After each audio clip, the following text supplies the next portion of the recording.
Hello! How's everyone doing? I don't even know if people are here. I know Cameron was streaming earlier, but I figured I finished another Q&A earlier. I kind of felt like animating. So instead of just animating on my own, I figured, might as well stream it. So if anyone's here, hello. If not, I'll be animating on my own. But we'll see. So let's see. Just double checking that everything is live. Okay. So for today's animation, I'm going to be working on the Zelda animation that I've been working on last week, I guess it was. And basically just trying to keep refining it. And the main thing that I'm going to try to refine today is the timing and the overall motion of it. So the previous the previous passes that I had done were just basic passes to get the general motion in place. At this point, I have the motion there. I've got the main idea. Now it's trying to sell it and make it more interesting. Just make it more. So part of that is going to be the timing, making sure that that's interesting, making sure that actually works, but also trying to push poses, make every bit as interesting as it possibly can before I start refining and putting in all the possible stuff I can.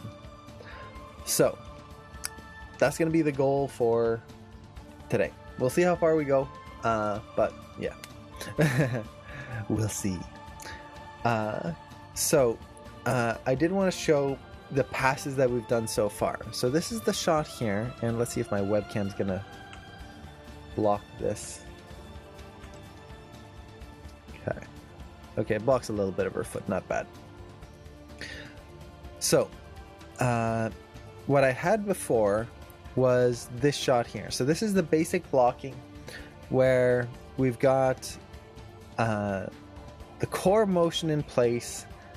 We kind of followed the reference and tried to analyze what was going on. And overall, it's working okay. It definitely needs work in a lot of areas, but we've got the main motion in there. Now, from there, the next thing I did, and I did this off screen just because it takes a little bit of time and I wanted to kind of figure it out. It also helps when I work in silence for this, is I retimed the whole shot. So let's go to the retimed version, kind of compare. And Sunflower, hello! So if we compare the two versions, so this is my original, and one thing you'll notice is that like the flip, it's kind of quick.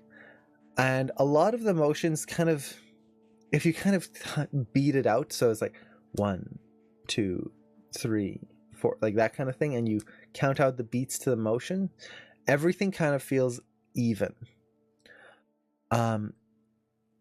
So this is my retimed version here, and I might retime it even more. But now, if we watch this, I added more time at the beginning, and there's a little bit of a faster motion in certain areas. So she goes in, the flip is a little slower, the spins are a little faster, and then there's a hold as she's kind of doing a switch with her hands. So whoosh, and then hold, flip again right there. So it's just a little different. It's not a huge amount, but it varies up the timing so that it's not just constant motion. It's not just the same thing over and over and over again. So that was kind of the goal with that. And how are you after season? I'm doing well. Tired. It was a fantastic weekend. So much fun. Got to meet so many people and talk with so many people. I didn't get to attend as many panels as I wanted to, but overall it was just, it was so much fun. It was probably one of the most fun CTNs I've had. Definitely up there. So let's see, I'm just kind of looking at the timing here, trying to see what needs to be worked on. Okay. So I think my timing is pretty good overall, at least for now. So let's jump into Maya here. So, oh, and let me double check something. Yeah, okay. So the next thing I need to do here is, at least for me, I want to make sure that my, and Sarah, hello, how's it going? So the first thing I want to make sure here is that my core motion works. And sorry, my camera is like slightly off from where it normally is. Let's see if I can just move it. I don't have my normal camera, so I have to use a webcam, just a normal webcam today, and it's like it's not in the right position. I keep looking at the wrong spot. I think that's better. I'm doing well, Sarah. It's nice to jump back into streaming. So I think that's right. I was so used to the old position, and now it's like my background's different, and it's my position on screen is like whenever I look, it's just off. But anyway, before I get totally distracted by camera positions, I'm in the center. Yes. So the first thing I want to do is I want to make sure that the core motion reads well. And what I mean by core motion is that the center of the character, the hips, the core, if it's not appealing, everything I do on top of it is not going to be interesting.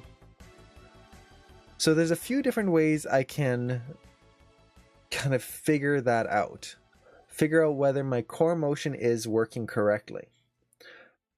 And I think the way I'm going to do it today is I'm just going to simplify things. So I'm going to take a look at my model here, and I'm just going to create a NURBS sphere. And I'm making it a NURBS instead of a polygons for a very specific reason, which I'll show in just a second. So let's add this here, and I'm going to place it right where her hips are. So right around there. Now the exact position doesn't really matter, but I'm just going to get it like close enough. And then I'm going to take the sphere and I'm going to constrain it to the main control here. So this is the main cog control, the main hip control. So take the cog, take the sphere. Make sure I can actually select the sphere. There we go. Boop. Constrain parent. There we go. And make sure I have... Actually, no, I'm actually going to snap it. Constrain parent and let it snap. So it's at the center right there. Okay. So we've got the sphere in place. Now, just for legibility's sake, I'm going to assign a new material to it, which I think I've got a surface shader right here. Oh, no.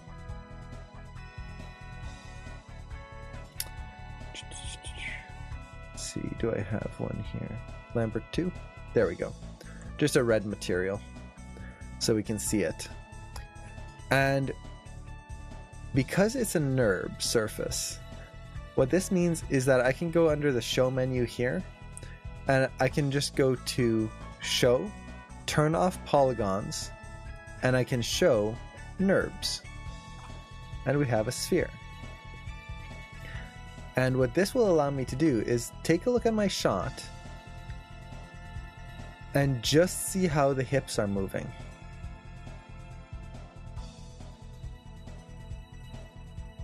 And if I can make this look interesting, if I can make this sphere feel awesome without anything else, I'll know that I have a good solid base to work off of. So right now the timing of this feels pretty good. but I'm definitely running into issues where like there's hard clips like right here where it goes up and then straight back, and then here same thing. This one's a little better arc right there. We get a little bit of a zigzag right here, and then definitely a sharp angle right there.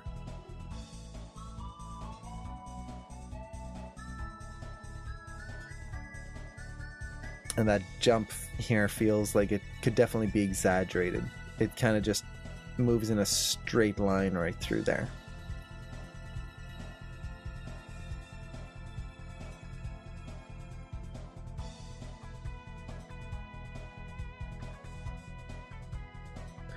So, let's see what we can do.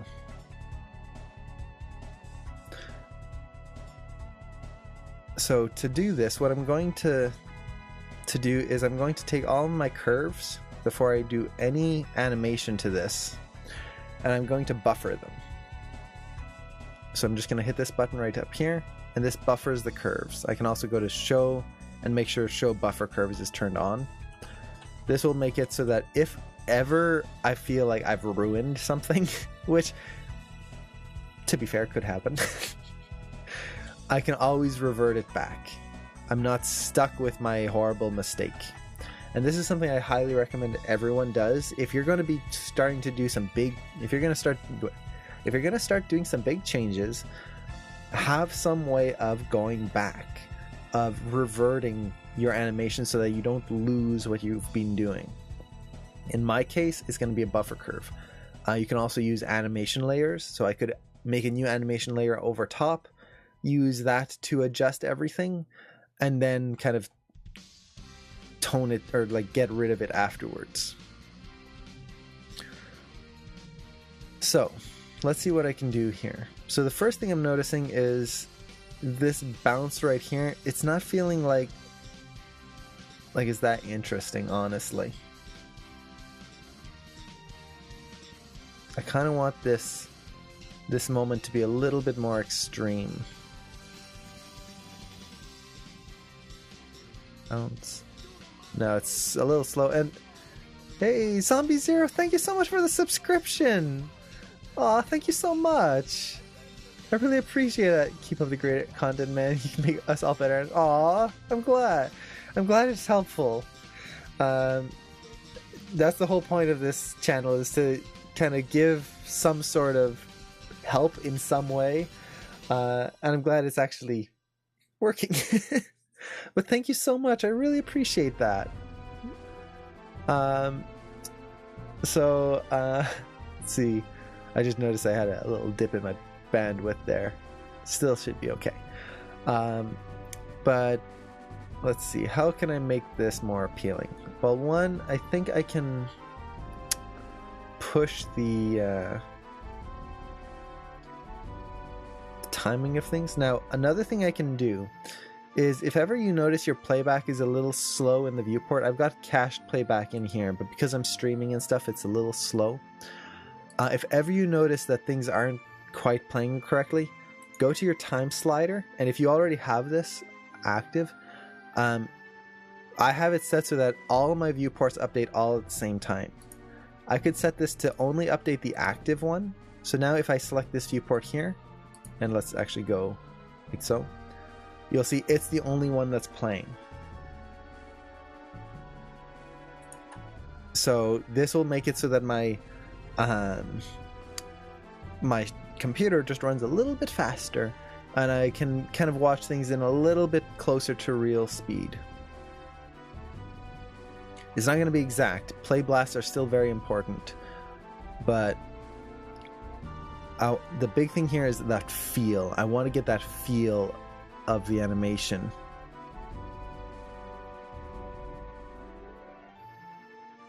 Let's see.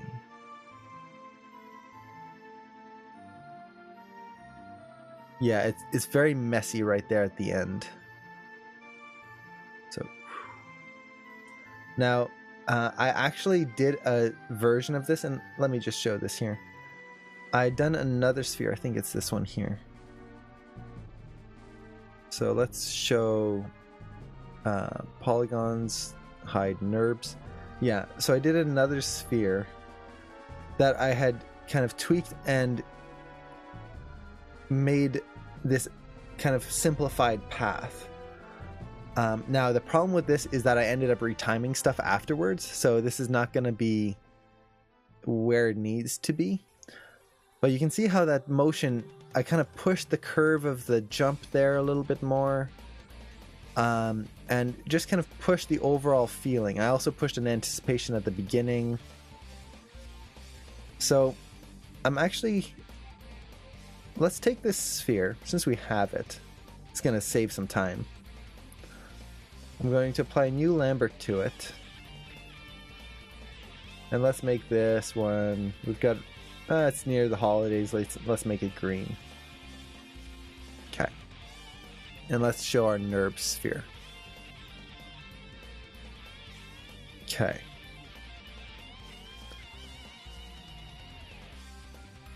So what I'm going to do is I'm going to use the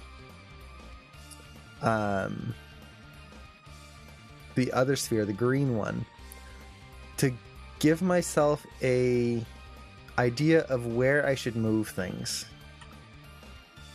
Oop, and I don't want to move my camera. I think that's my camera position there. Okay, let's lock this camera. Okay. So, move this down. I'm not going to care about what the body is doing just yet. It really doesn't matter. The main thing is that I build in the core motions. Okay. So it's a moving hold. Let's see. Till frame 12.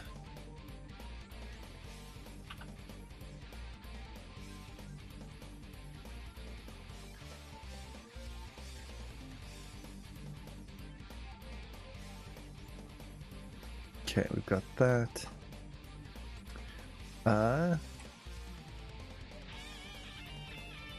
And then dips down to frame 26. And before that, actually comes up. So this is where breakdowns are very important. You definitely want to make sure that you're breaking things down correctly. And I'm just doing a very rough pass here, going by feel more than actual posing. And this is one of those things where, what's the right word I'm looking for? In animation, a lot of what we deal with is not something has to be exactly this. We don't have to worry about, well, the pose has to be this because this is what it was in the reference, and we have to do this, and we have to follow reference 100% of the time. No, we can be a little bit more creative with things. And in this case, I'm kind of doing a, I guess you could say, backwards approach to it. In the sense of, I'm trying to push the attitude and the feeling of the animation first before dealing with the actual physicality of it all.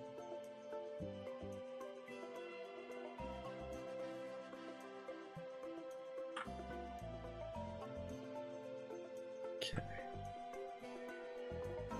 And if I can get this feeling right, just that red ball, it doesn't have to be perfect, but something like that. And let's set it all to step mode. So now we've got an anticipation in there. This is Little Big Planet. Yes, it is. Haha. Oh, and I just noticed the music is all messed up. Give me 1 second, just because I'm picky and I don't like it when the music banners don't line up correctly. I don't know why. It doesn't really matter. It's like you can still read the name, but it just bothers me when it's not lined up. One day I'll have to figure out how to get it to do that automatically, but there we go. Haha. Much better. My nitpickiness has been sated. Okay. So we've got this here, and this is where it starts to get off. The timing is not the same. So let's see what's causing the timing to be different. Oh, Sarah, I have a big question. I have the chance to get a job as a game editor. Awesome! They asked to do a test and give me 2 to 3 days to complete it. Last year I tried and they asked me to do 2 animations, third optional, with a female character DMC style. DMC. Devil... was it Devil May Cry? Double jump, big hit with a not user-friendly huge sword that had 2 grip, one classic and the second on blade. Injured wall. This year they will ask something different with a monster or so. How do you suggest to organize myself? Ooh, that's a good question.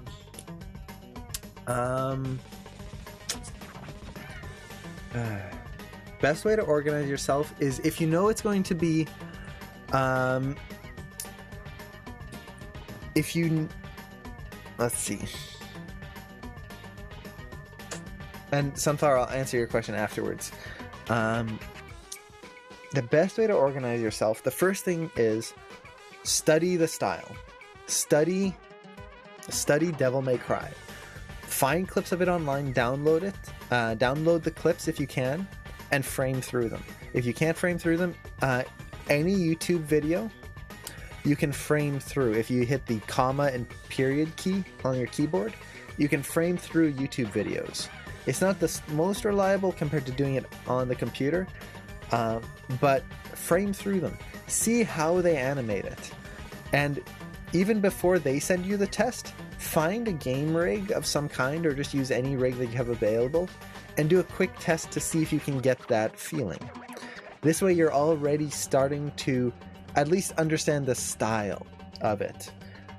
Try to figure out what they do that gives them that style. If you can understand that, as you get the test, you'll be able to dive right in and just go. Versus, is it going to work? Is it not? Hoping to catch the style. So that's number 1. Number 2, when they give you the test, if you have 3 tests to do, one of which is optional, one of the big things with animation tests is that oftentimes they are not looking for final animation, especially if they are only giving you, what was it, 2 days? Let me double check. 2 to 3 days. So you really only have like a day per animation to do, which that can be very tricky, especially like a double jump and a big hit. Those could be very tricky. So try to not worry about finishing it 100% completely. If you do get to that point, fantastic. But overall, focus on, they ask reference, blocking, polish. Okay. So the big thing is that you want your core to be there. A test that is not quite as polished but has amazing mechanics is going to be way better than a test that is polished and you've got all these finger motions and all of this stuff, but the mechanics don't work underneath. No matter how much you polish a shot, if the mechanics underneath aren't working, it's not going to be as interesting. So for example, with my shot here, it's just in blocking, but the mechanics work and it's somewhat interesting. I'm not saying that to like, I'm so great, ha ha ha. No, it's like looking at it objectively, it needs a lot of work. I'm not happy with it, but it's in a decent place. If it wasn't in a decent place and I just started polishing it, it's never going to get better. And this is why I'm doing kind of this sphere pass here, is I want to get that core good. And if I can get that feeling good, everything else falls into place. So that's one of the big things. Okay. So try to do some practice now. Really make sure you get those mechanics in place, that underlying idea. Know who you are animating. This is going to be a big one. So, for example, you mentioned you're animating a monster, or no, with a monster. So, if they're fighting a monster or they are a monster, however, whatever test you're doing, really try to figure out who they are and how they'll move. Okay, animate a monster. Okay. So, who is this monster? What is their intent? That's going to really determine what that character, or how that character moves. So, for example, do they attack with no remorse and just like blind fury? Or are they a calculating monster that goes in for like a quick attack and then backs off? What kind of predator are they? Is it more like a bear, like just brute strength? Or is it more like it might not be a bird, but is it more like a hawk, precision hits, and just like swoop in? Is it more like a crocodile lying in wait, just waiting, and then it just snaps at the person? You can use animalistic ideas for this. Once it starts attacking, does it just not stop? If you can find these traits and find, like, it's the same with if you're animating a person. Who is that person? Are they lazy? Are they energetic? Are they tired? Are they proper? So they stand, like, imagine a knight, proud and strong and tall, versus someone who's just kind of like, they're fighting because, hey, they're getting paid, and as long as they win, so it's maybe a little bit more relaxed, and it's like, hey, like, just pay me and I'll fight kind of thing. Versus the knight, where's honor, and yes, I will fight because I must. I have no choice. My honor demands it. So it's like straight and proud.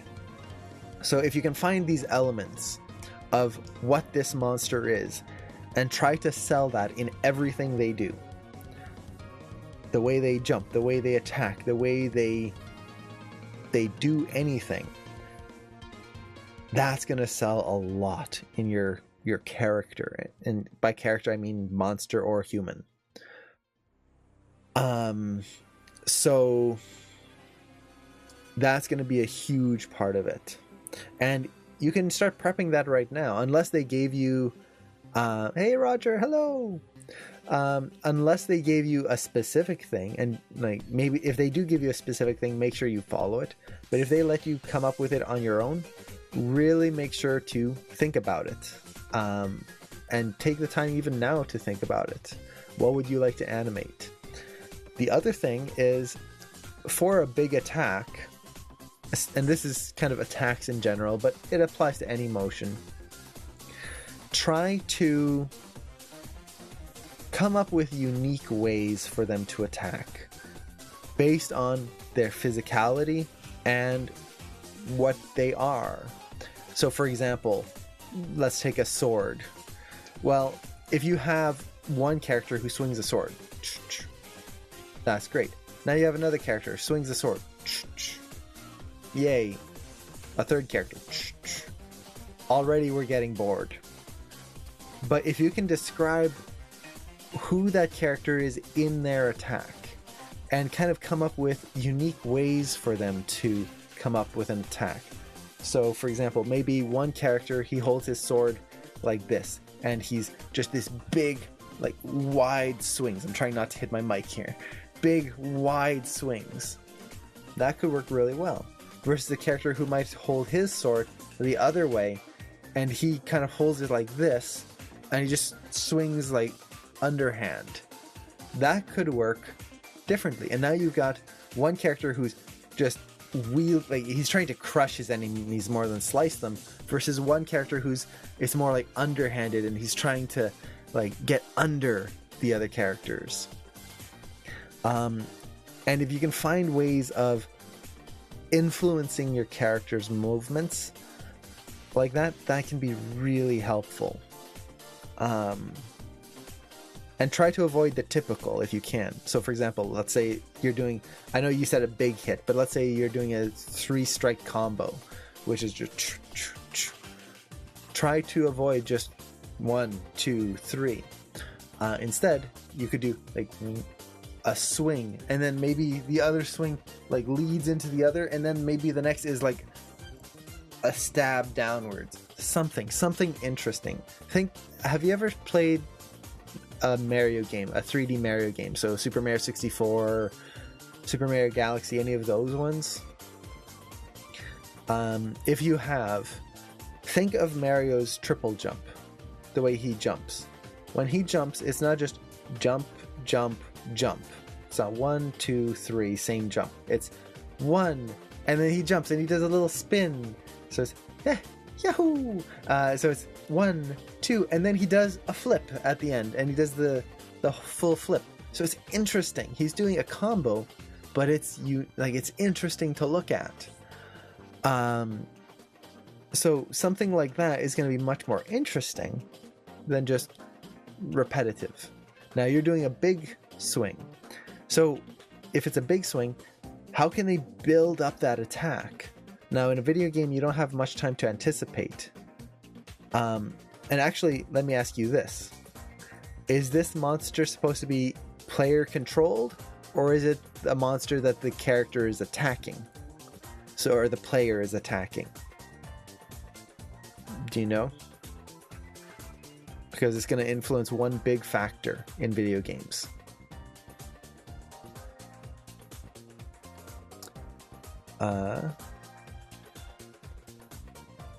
Let's see. So if it's a player-controlled character, if you're doing a big attack, he's attacking the player. Okay, so if it's player-controlled, what that means is that you have to think of it in terms of player input, which means that if you hit the button on the remote, the character has to react right away. We can't let the player wait. So you don't want to hit a button and then anticipate and then attack. That's not going to work. The player's just going to be mashing that button trying to get the attack to happen. Now, in this case, you have the monster attacking a player, which means that that attack has to telegraph itself. So for anyone who doesn't know what that means, it basically, in a video game, when a enemy is attacking you, there has to be enough of an anticipation for the player to react to it in order to get it out of the way. If there is not enough time, the attack will happen, it'll hit the player, and they're going to feel frustrated because they had no chance to avoid it. So, as game animators, we have to be aware of that. There's a big difference. The player character has to react quickly. The monsters or the enemies have to telegraph their motions. So, in this case, for the big attack, try to find a way to telegraph that attack, if you can, to make it so that the player would know what's coming up next. Let's see. Any other things that could work or help? And then you said a double jump. Let's see. Double jumps are interesting. Injured walk. With the injured walk, it's really just kind of figuring out how it's injured. So it's, once again, not just animating random motions, but animating a specific injury if you can. So is it limping because its leg got hurt? Is it just like, its arm is injured, so it's limping? Or maybe it doesn't even care about the pain. Um, like it's just so like dead set on still chasing the person, so it's like just kind of more tired and just kind of walking towards them relentlessly. So they're still injured and like kind of crippled in a way, but it's like non-stop. It's just gonna chase them no matter what, and it doesn't care about the pain. That could be interesting. Yeah, definitely skip out on the walk. If you can get the other two things working, that's the important thing. Typically walks, they're a bonus. Let's see. I think those would be the main tips. If I can think of anything else. Yeah, a lot of it comes down to really knowing who or what you're animating. If you don't have that, it's just going to be animation. And if you think of a game like League of Legends, if you ever played that, or Dota, or any of those kind of things, or Overwatch, a game that has a lot of characters but they're all unique. Not something like Counter-Strike where it's just nameless terrorist or nameless counter-terrorist. These characters have to be unique in every aspect of themselves so that you know exactly who you're fighting or what you're fighting. And this applies to, let's say, for example, Mario games.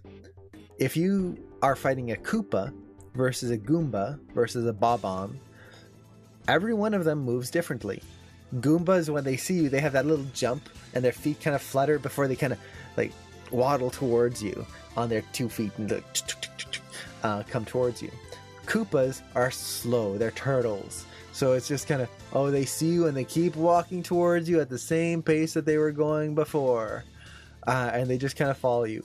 Bob-ombs, they look at, kind of see you, and then their fuse lights up, and then it's this frantic, like, run towards you because they're about to explode and they have to get to you as quickly as possible.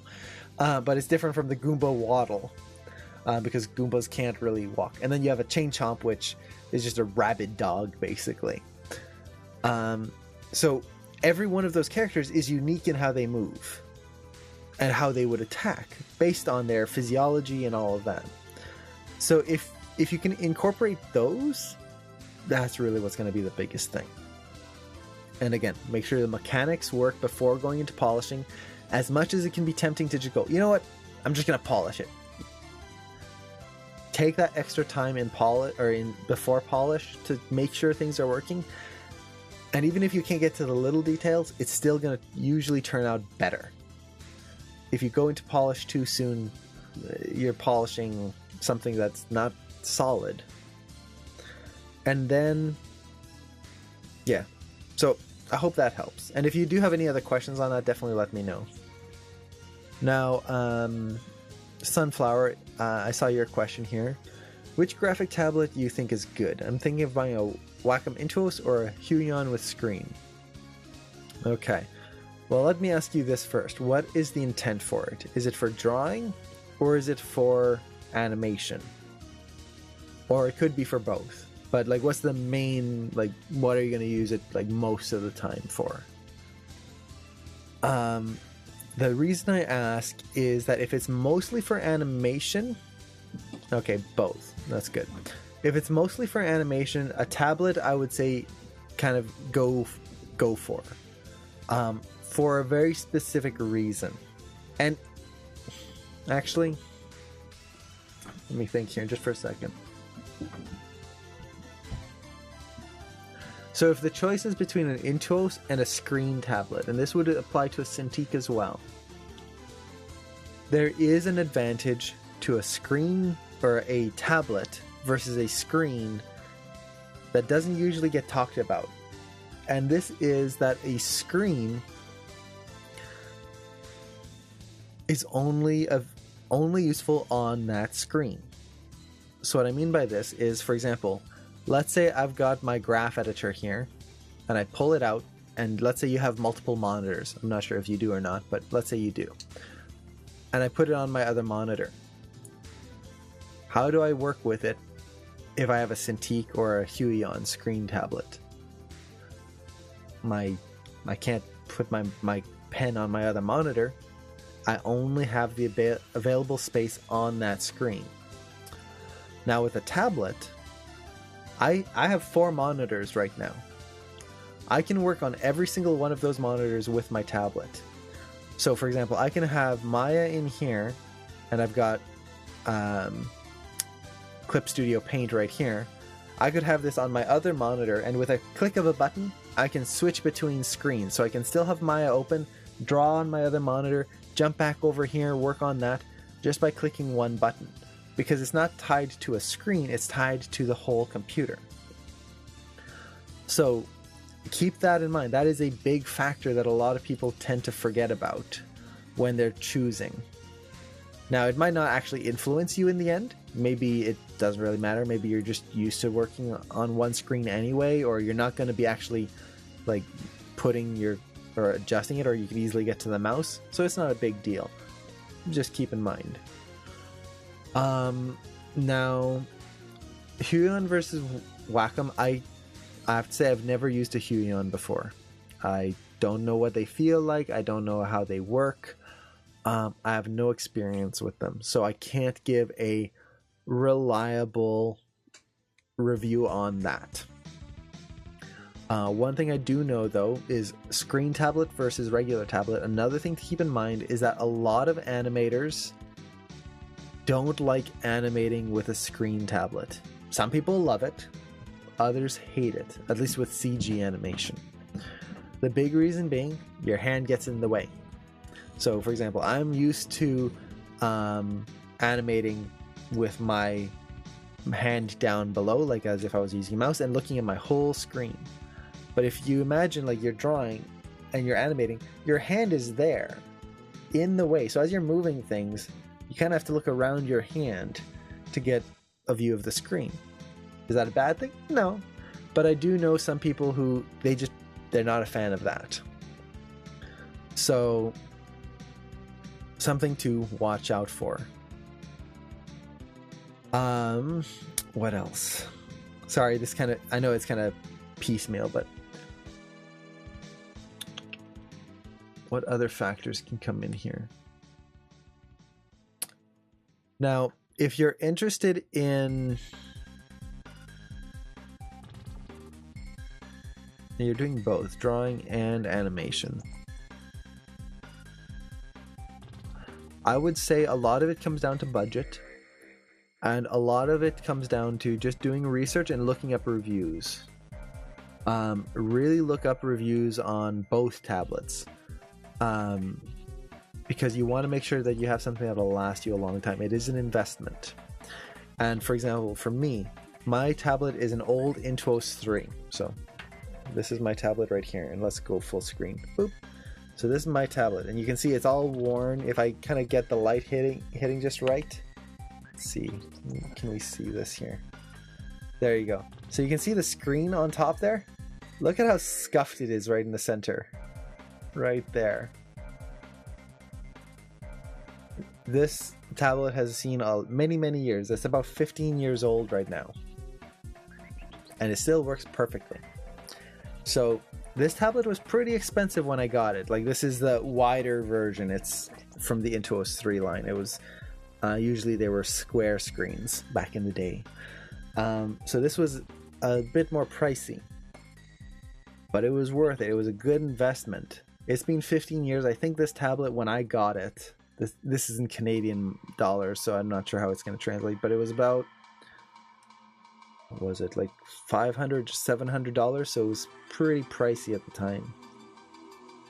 Well, that equates to what? If it lasted, so let's say it's $700 and it lasted me for 14 years. That's $50 a year for this tablet so far. That's a worthwhile investment, technology-wise. So they work really well. A Huion, I can't say. What I would do is look up reviews and see how, I know it's a newer company, so it'll be hard to go like, oh, it lasted 15 years. You're not going to have any of those reviews. But see if they last. see if there's any reviews, especially on older tablets. Don't just look at the newer ones, but look at like ones that came out 3 or 4 years ago, if there are some from there, and see if they still last. If you kind of look at older tablets and you go, oh man, all the tablets from like 5 years ago, everyone's kind of saying that they're dying or something like that. Something to watch out for. For example, with Dell computers, I know for a while there was I had a friend who used to get Dell all the time. His whole family had Dell computers. This was many years ago. And all of them had an issue where the power supply cord would break after a few years.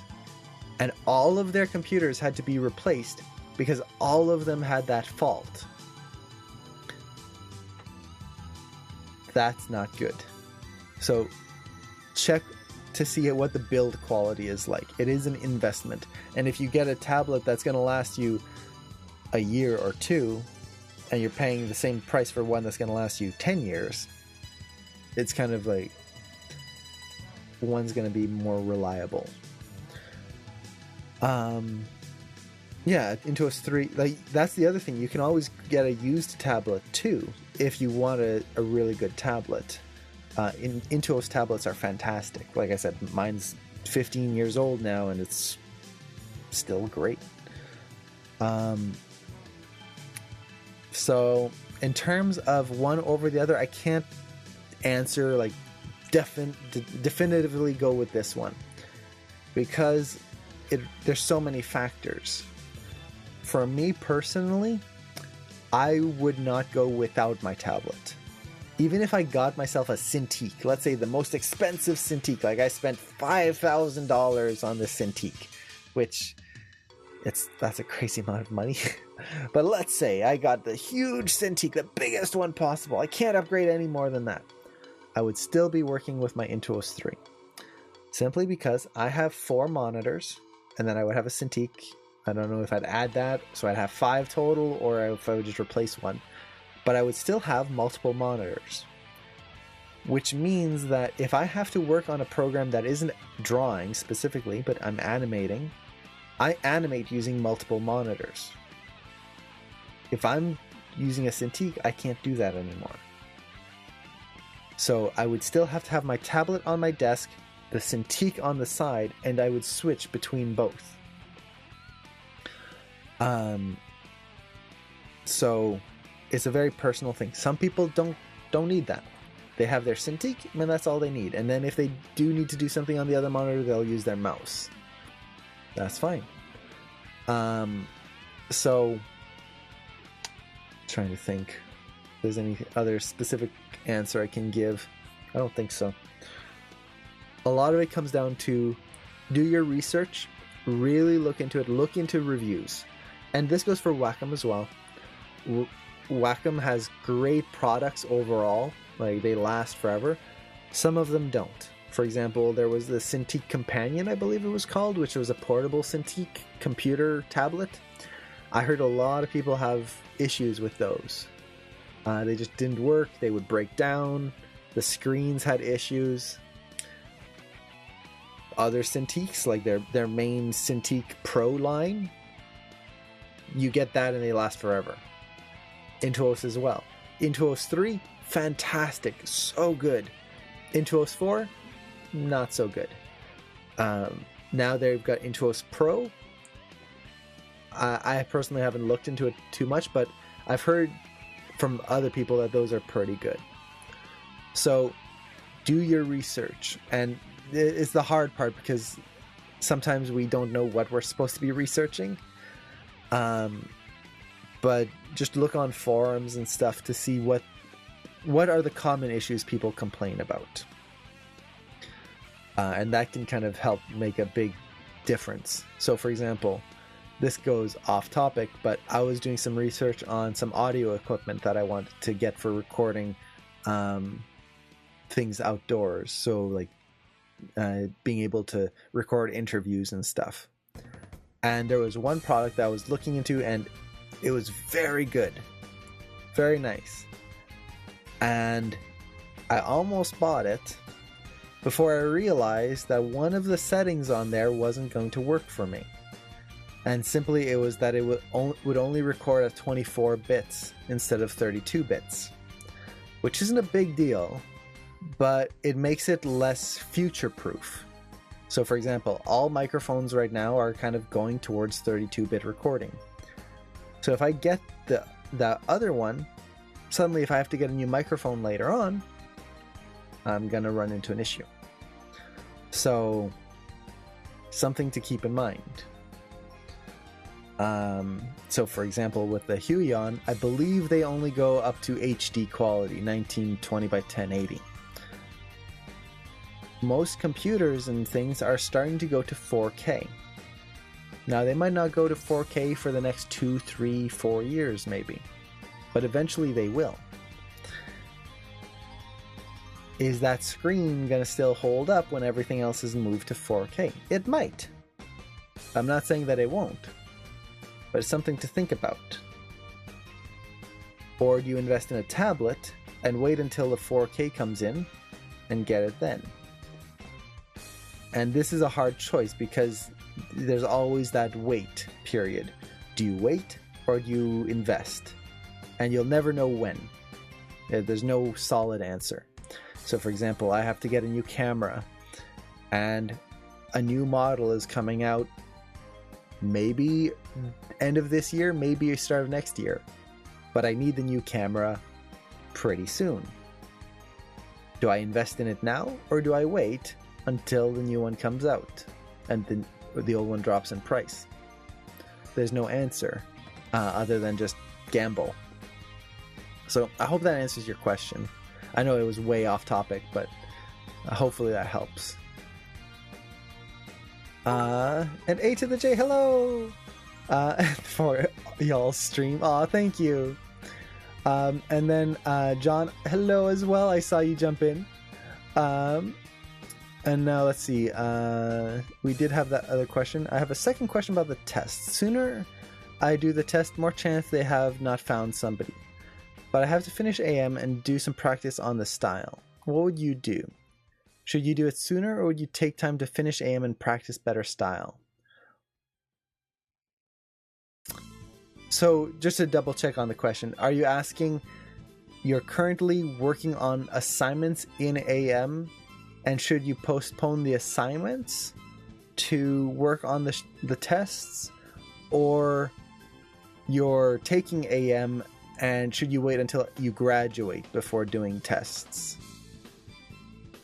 If you're currently in AM working on assignments, that's tricky because you kind of have to do your assignments because of the grades and to pass the term. But taking a test can help you get a job. In that case, it's going to be balance. Try to get as much done on your assignment as possible. Let your mentor know that you're in the middle of taking some tests for a potential job.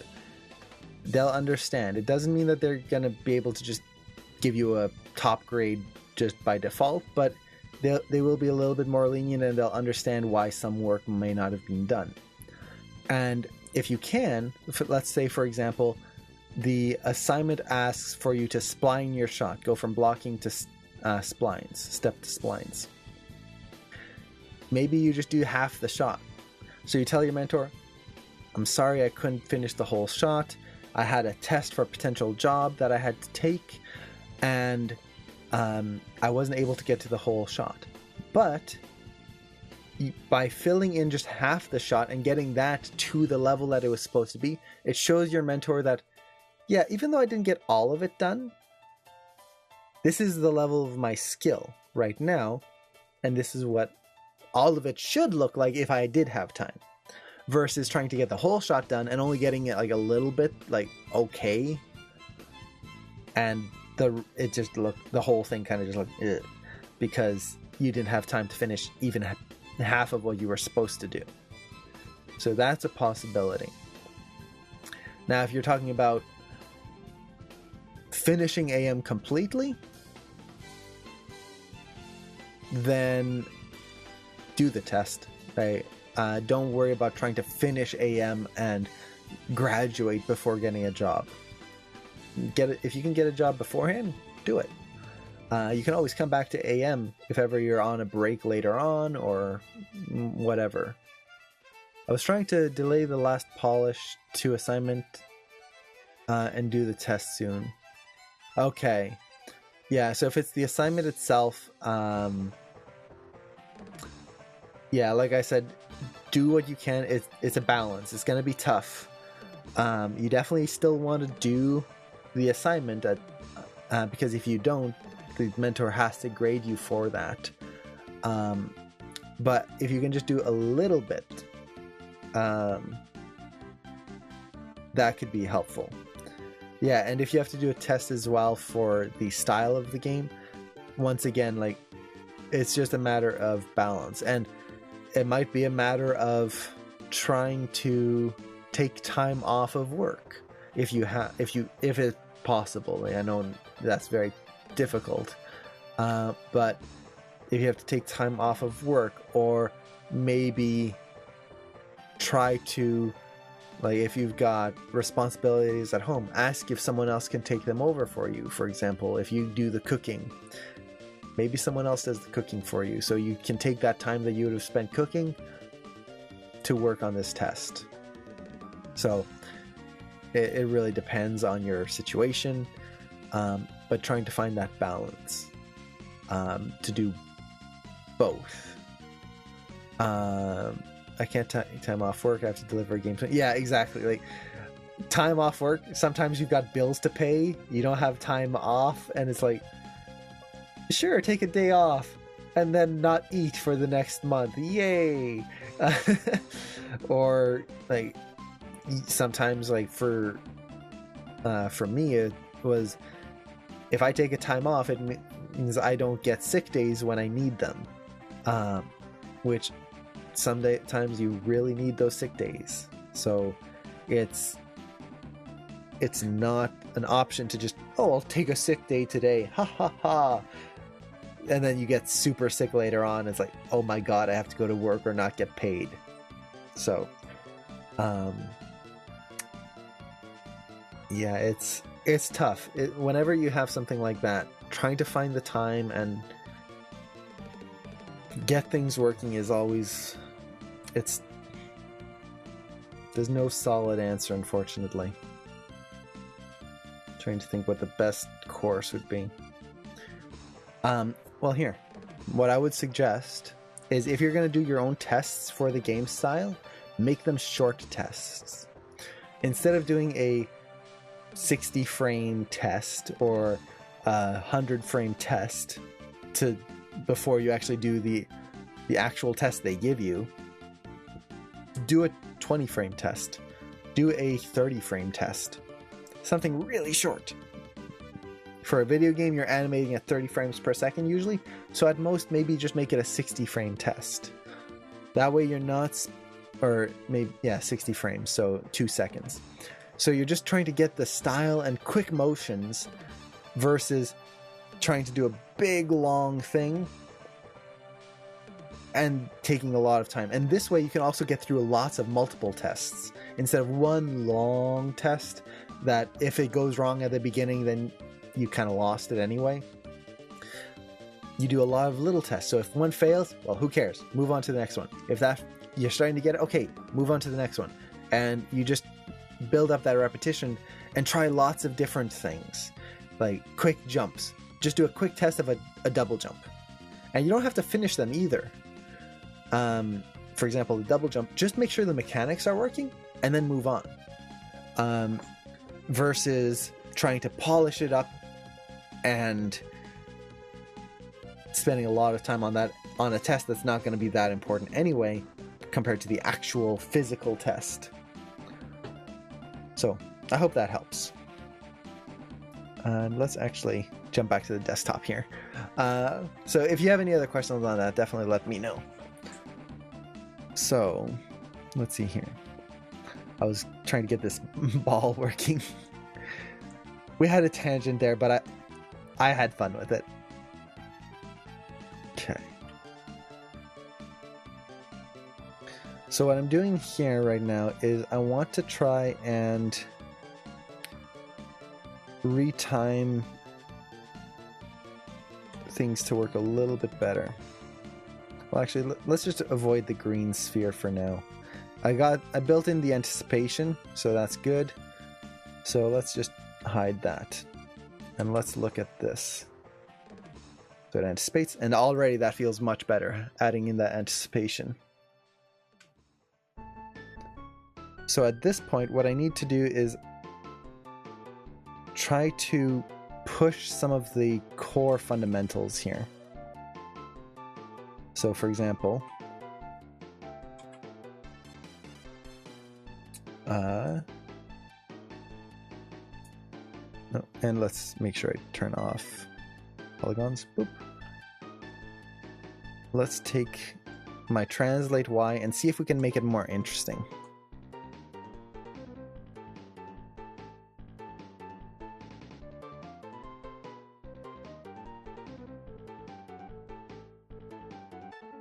So maybe push this just a little higher.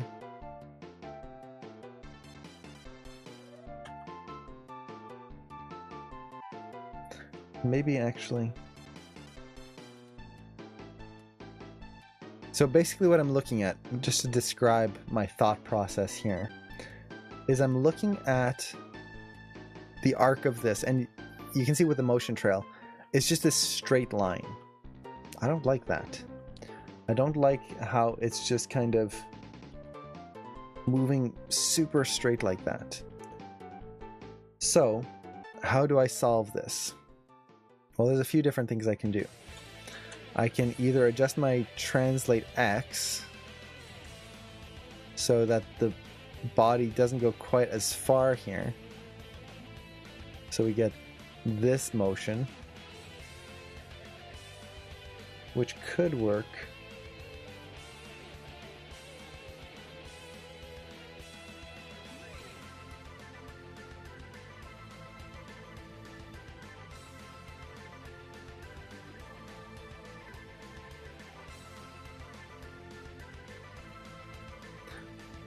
Now, you'll notice that the arc, there you go.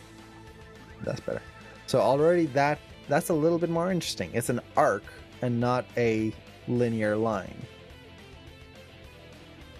So let's maybe tone that back down just a little bit here. Let's check my translate Z. Let's see. Okay. Translate Y. What happens if I lower it? So maybe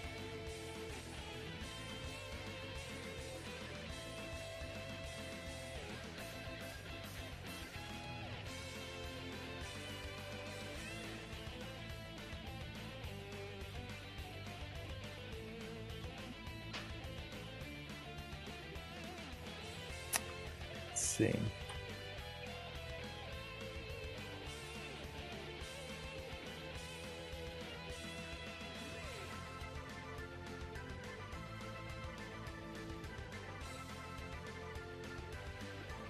I don't want to lower it. I definitely want to keep it up. If anything, I would probably raise it up a little bit more. Exaggerate this moment. Push this up a little bit more. Okay. Now it comes down and it comes crashing down. Not necessarily a bad thing. But one thing that is kind of bad is that the spacing kind of eases in right here. And it should kind of be linear. Because it's a jump, there's going to be nothing slowing this character down. So we have to be very careful that we apply those physics in there. Or else the jump's going to feel like they hit a bowl of jello in midair.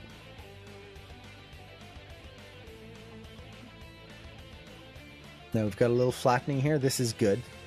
This is going to show the impact of the hips hitting the ground. Now, one thing you can always do, which I don't always do but can be very helpful, is I'm going to take this and go into splines and see what I end up with. And the reason this is helpful is that it can allow me to start refining some curves right away and figure out what is and is not working. So for example, I was kind of getting a plateau right there. Well, what if I kind of move this down a little bit more right there? So it comes up, through, down into a hold here. And I'm just doing a quick pass. I'm trying my best not to like get stuck in super refinement mode. The goal of this is to sell the main idea above all else. So we get that, comes down, holds, and then drops again before coming back up. Now as it comes up, we get this plateau here, which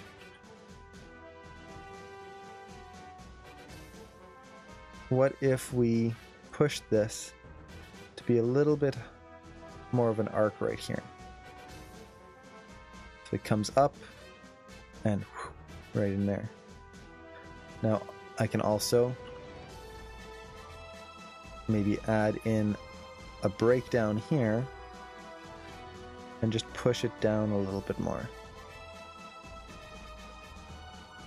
So we get this motion.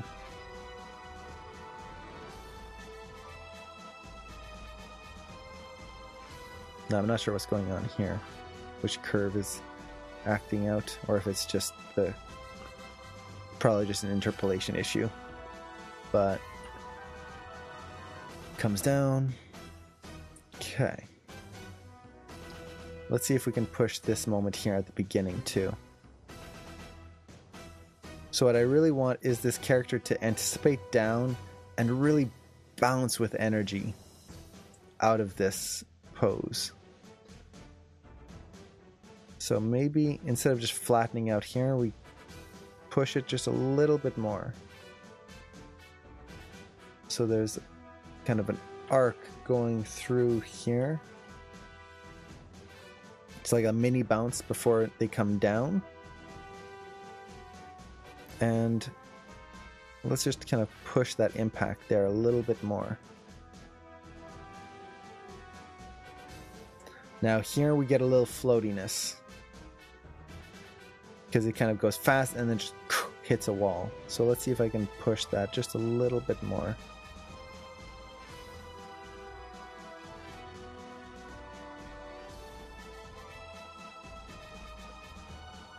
Something a little bit more like that.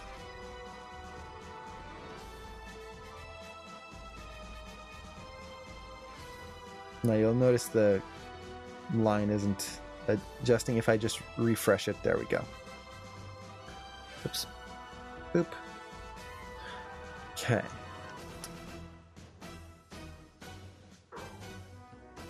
Now, one thing I'm noticing is that my translate is feeling a little strange here. Yeah, you can see it right there, that dip. That's what I was talking about earlier. And that's going to cause a weird effect where the character is slowing down midair, which they really shouldn't be doing.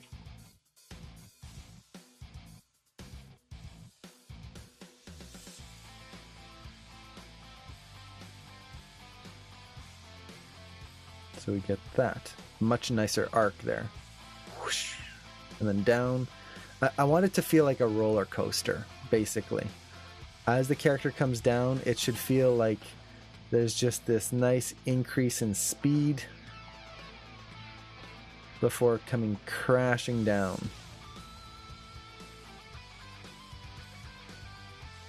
This is, yeah, Crypt of the Necrodancer. I love that that game.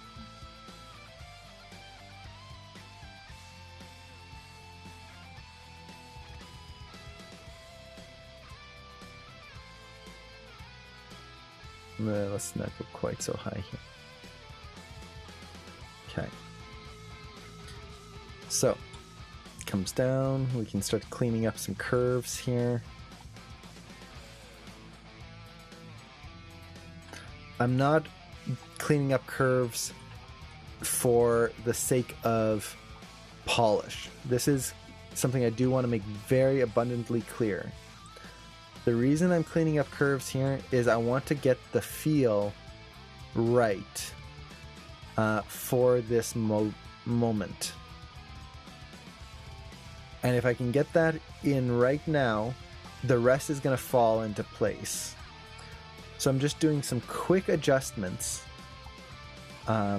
Ideally, like if I was working on this on my own, all of this should take me at most like 15 minutes to just do. Like just done. Get it out and refined. But here I'm just taking a little bit more time so you guys can see the difference. So let's actually zoom in here. Where am I? There we are. And the big thing I want to do is make sure that these motions here are working, because right now the character hits a literal wall right there. They just go and then stops dead right there. So how do we fix this? Well,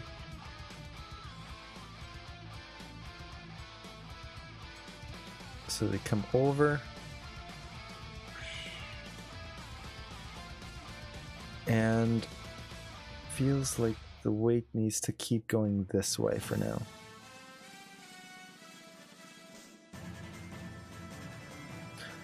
And this is where normalized view can work well if you're working with multiple curves.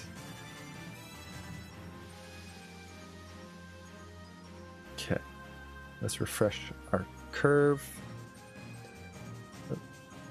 Boop. So already that helps a lot better. Now they come through and it just reverses direction. Well, how can we make that a little better so the character doesn't just bounce?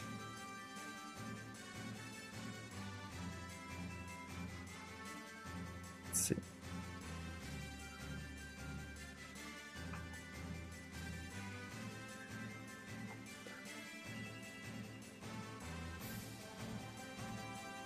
A lot of that's going to be my rotate Y, or translate Y.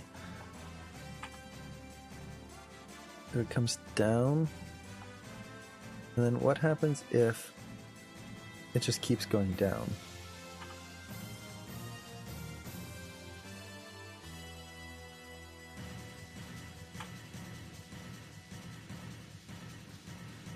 Because the character is anticipating for her next move right here.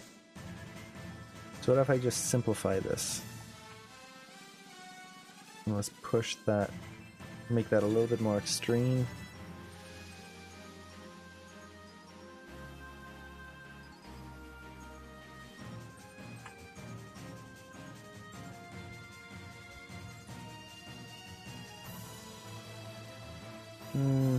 No, I'm not a fan of that. Okay, so let's think this through. Bounce.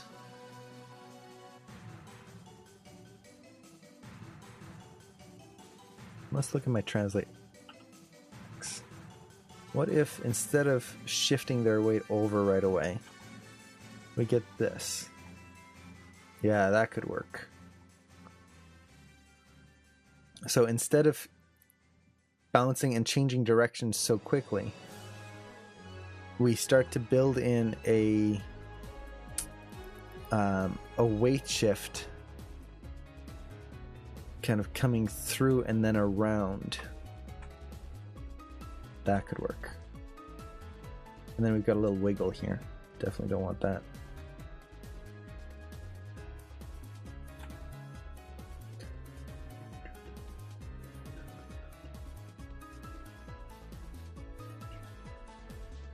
I love listening to music while I work. I know some people say you shouldn't listen to music. For me, it helps me think. Whenever I have those moments where it's like, oh, I don't know what I'm supposed to be doing, or like I start getting distracted, just let the music take you away. Bring you somewhere. And for me, what I like about it is that it lets me kind of capture a feeling. Like, as I'm listening to it, I can just kind of imagine, like, is this what I want in my shot? Is this the feeling I like? This sway, or it inspires me to go, oh, can I get something like that in there? Let's push this up a little bit more. Right there.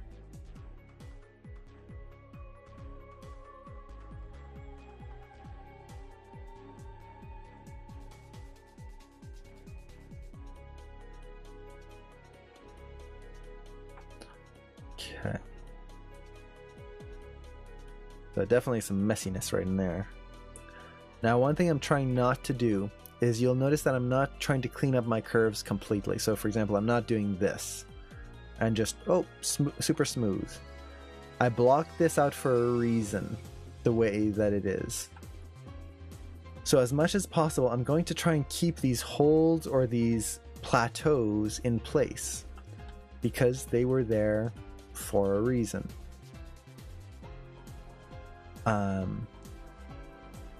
A good example of one of these is, and let me kind of finish this up here, is as the character comes down and there's this plateau right here. I could easily just get rid of this key, boop, nice and clean. Except the reason that there's a plateau is that the leg lands first. If I show my polygons. Oops. Okay. Yeah. So during that moment, she lands, her foot contacts the ground, which causes her to impact before she lands. So it's kind of this and then down again. If I took that out, all the character would do is just melt into the ground like a pile of ice cream. Don't want that. So I want to try and keep these elements that I blocked in. I can't forget that there is a reason for things. And this is something that when I first started animating, I would always forget.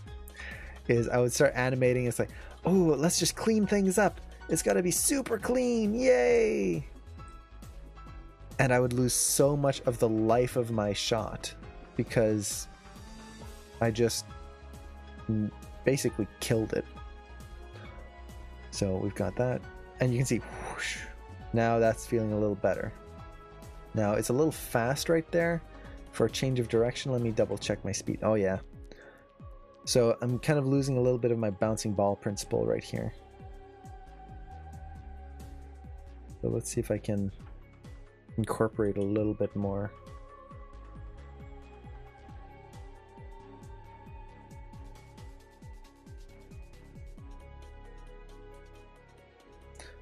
I have to make sure I incorporate this, or else my students will be angry at me because I keep telling people to fix this.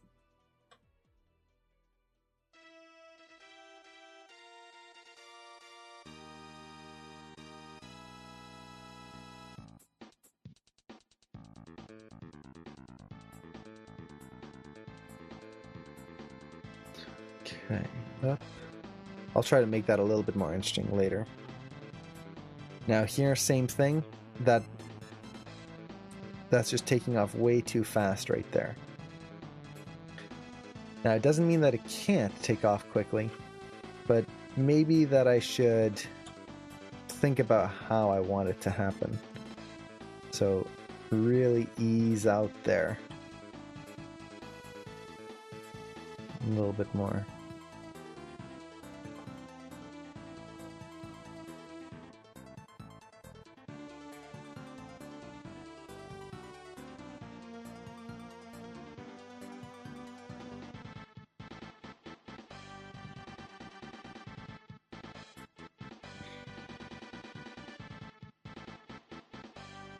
Okay. Luckily the translate Z is not going to be too much of an issue. I'll definitely have to do a pass on it later, but overall it's just kind of making sure it's clean. Translate Y. Okay. So she comes through here and down and over. Yeah.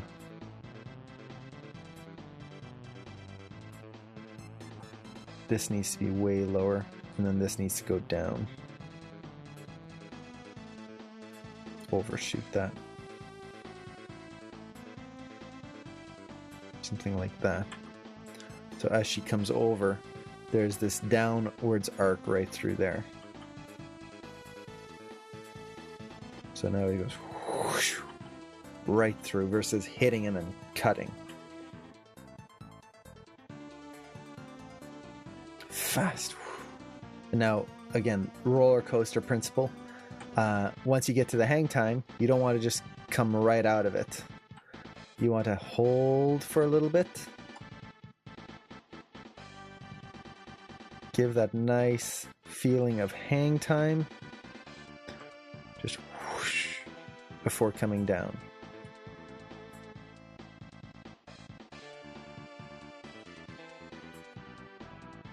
A lot of the principles can be kind of narrowed down to roller coaster or bouncing ball. That's a lot of it. Or a lot of the time, that's what I tend to be thinking about is like, how can I make this feel like a ride? And in general, that's kind of what you want the audience to kind of experience, is that they should be experiencing a ride in your shot. You should be taking them through a story. Let's see. Let me double check this here.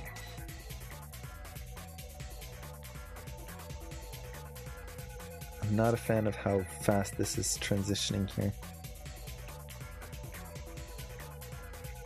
Always offset that. But yeah, you want to take them through a ride in your shot. They should be experiencing something. It shouldn't just be a boring A to B to C motion.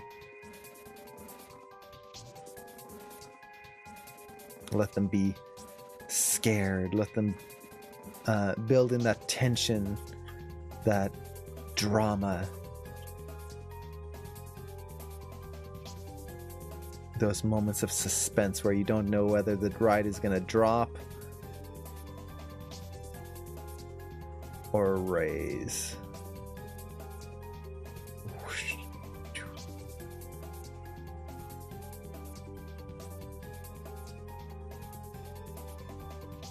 I kind of want to hold this up just a little longer here. Oops.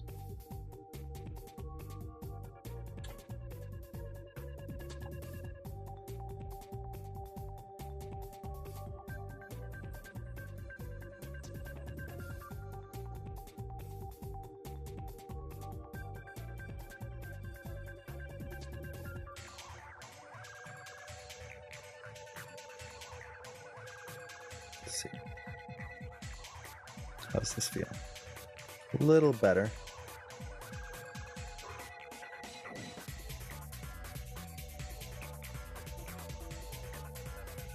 Now, like a roller coaster, as it comes down, that's when it should start speeding up.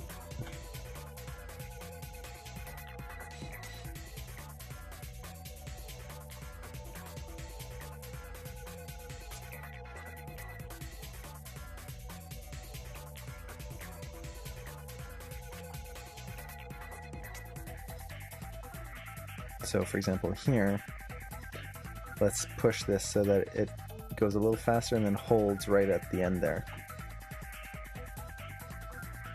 Like that. No, let's see. If I just hold this, it's gonna refresh. No.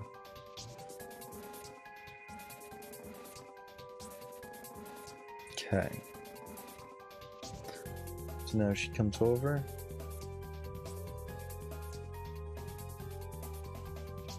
And there's going to be a weight shift in the feet.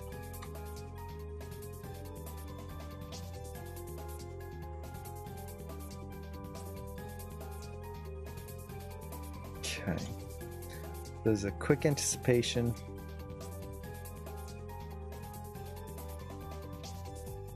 Before it changes direction. Now, let's see if I can maybe push that a little bit here. So we can push the offset just a little bit.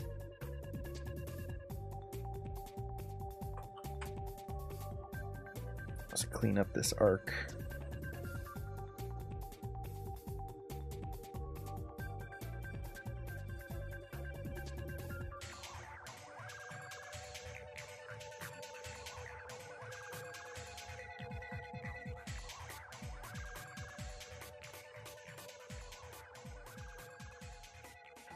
Like so. Okay. Okay, I'm not liking how the translate Y just goes up there.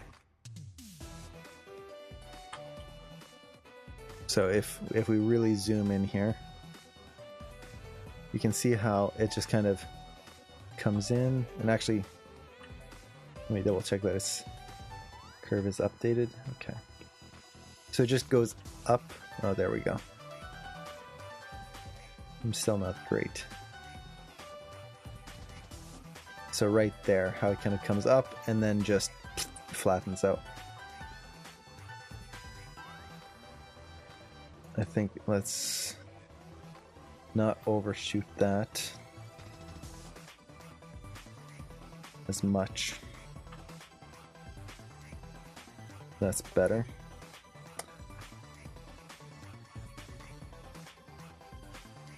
And then here,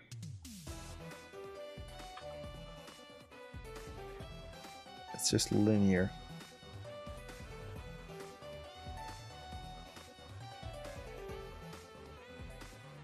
I think what I need is another key right there that I can push down and really like push this roller coasteriness of the curve that can then settle in.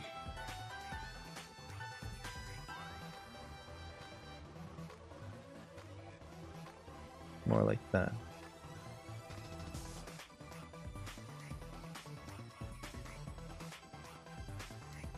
Let's update this.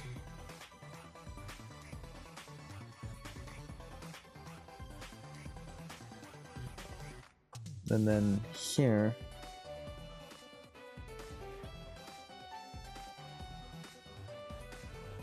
how do I want to do this?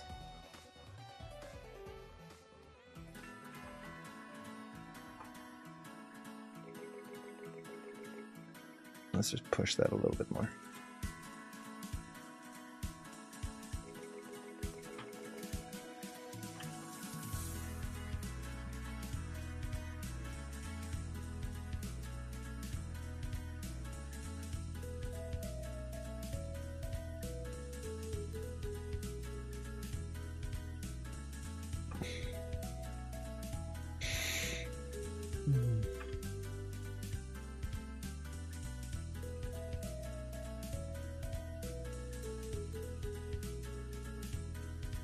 Okay. I'll see if I can push things a little bit more later as well. So I'm not a fan of how much this changes direction right here so quickly. It's going to make the hips feel weightless. Right there. So let's see if I can adjust that a little bit more.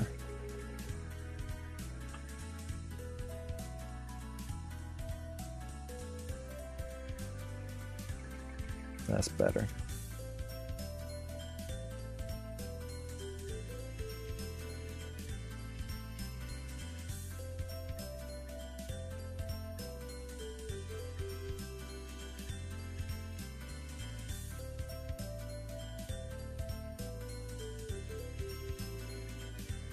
maybe not quite so much. Let's go about halfway. I still want it to hold. This is where I don't want to fall into that over smoothing issue. Okay, here I definitely want to push more of an arc through the hips, at least a little bit. So let's try to push that a little bit more there.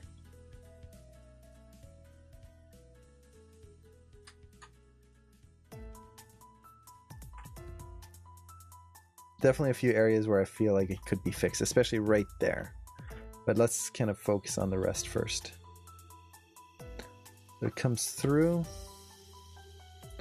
We got a nice curve right through there. Before, let's kind of overshoot at the end here.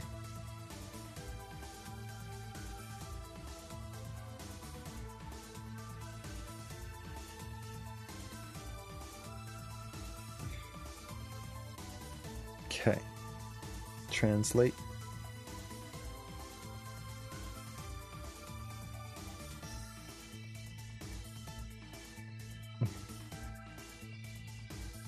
Let's push this change of direction here.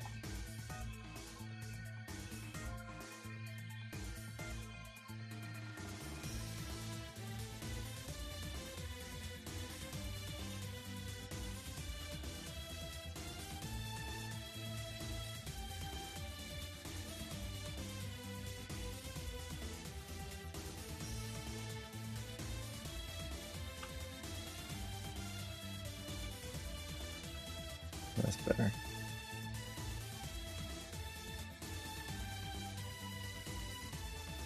And let's overshoot that here.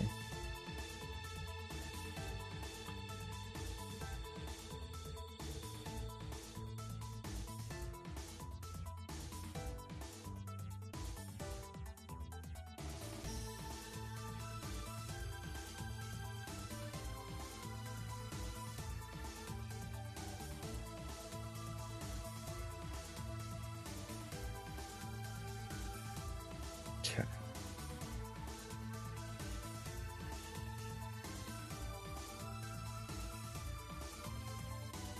That's a little better.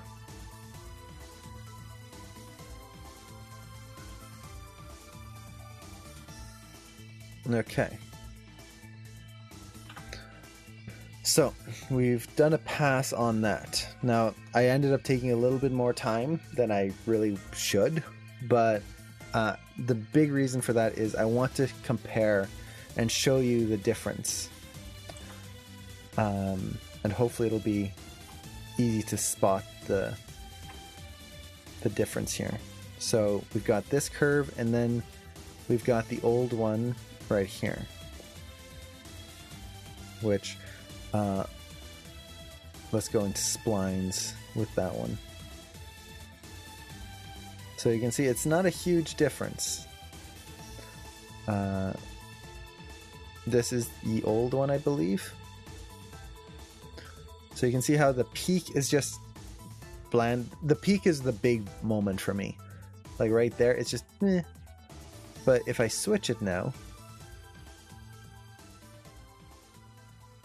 we have that.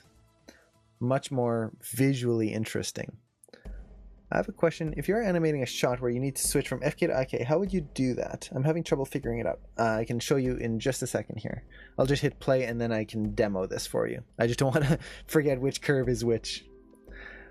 So let's take a look at my curves here. So this is version 1. Now it's going to have to play through a little bit to cache everything. So okay, so this is what we had before, and there's a lot of sharp motions, and that kind of ramp up to the jump kind of feels very, it feels like a firefly kind of thing, like it's just kind of buzzing around. There's a lot of quick little motions. Now let's see what happens, and hopefully I haven't lost the integrity of what I had before. Just gonna have to buffer again. But hopefully now what we get is a little bit more of a sense of weight and less of random motions. So, up. Yeah, that feels better already. It's very slight. I don't know if you guys can even see it. Like, I don't know what the frame rate is on the stream for you. Hopefully it should be 30 frames per second, but in case it isn't, basically what we're getting is just a little bit more of a sense of weight and a sense of continued motion versus just random motion. Now there is one place that doesn't feel quite right, which is right here. It kind of comes up and then just this feels not right.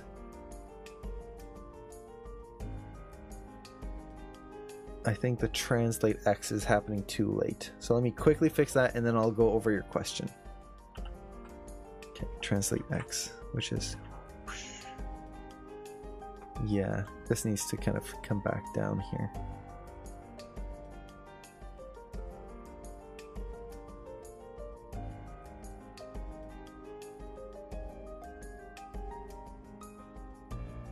Let's see what happens if I overshoot that here.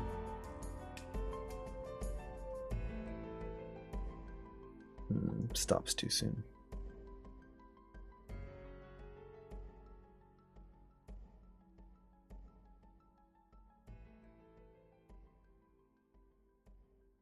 No, that's not quite right either. So it's the change of direction is happening too late. So let's push it.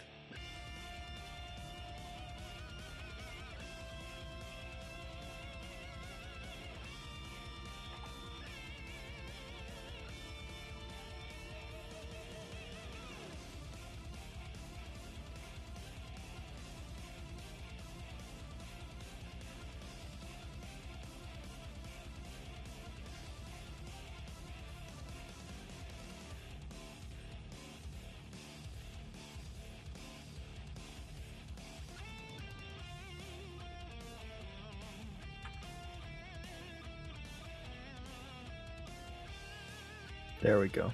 Build a little anticipation in there. A little too much, but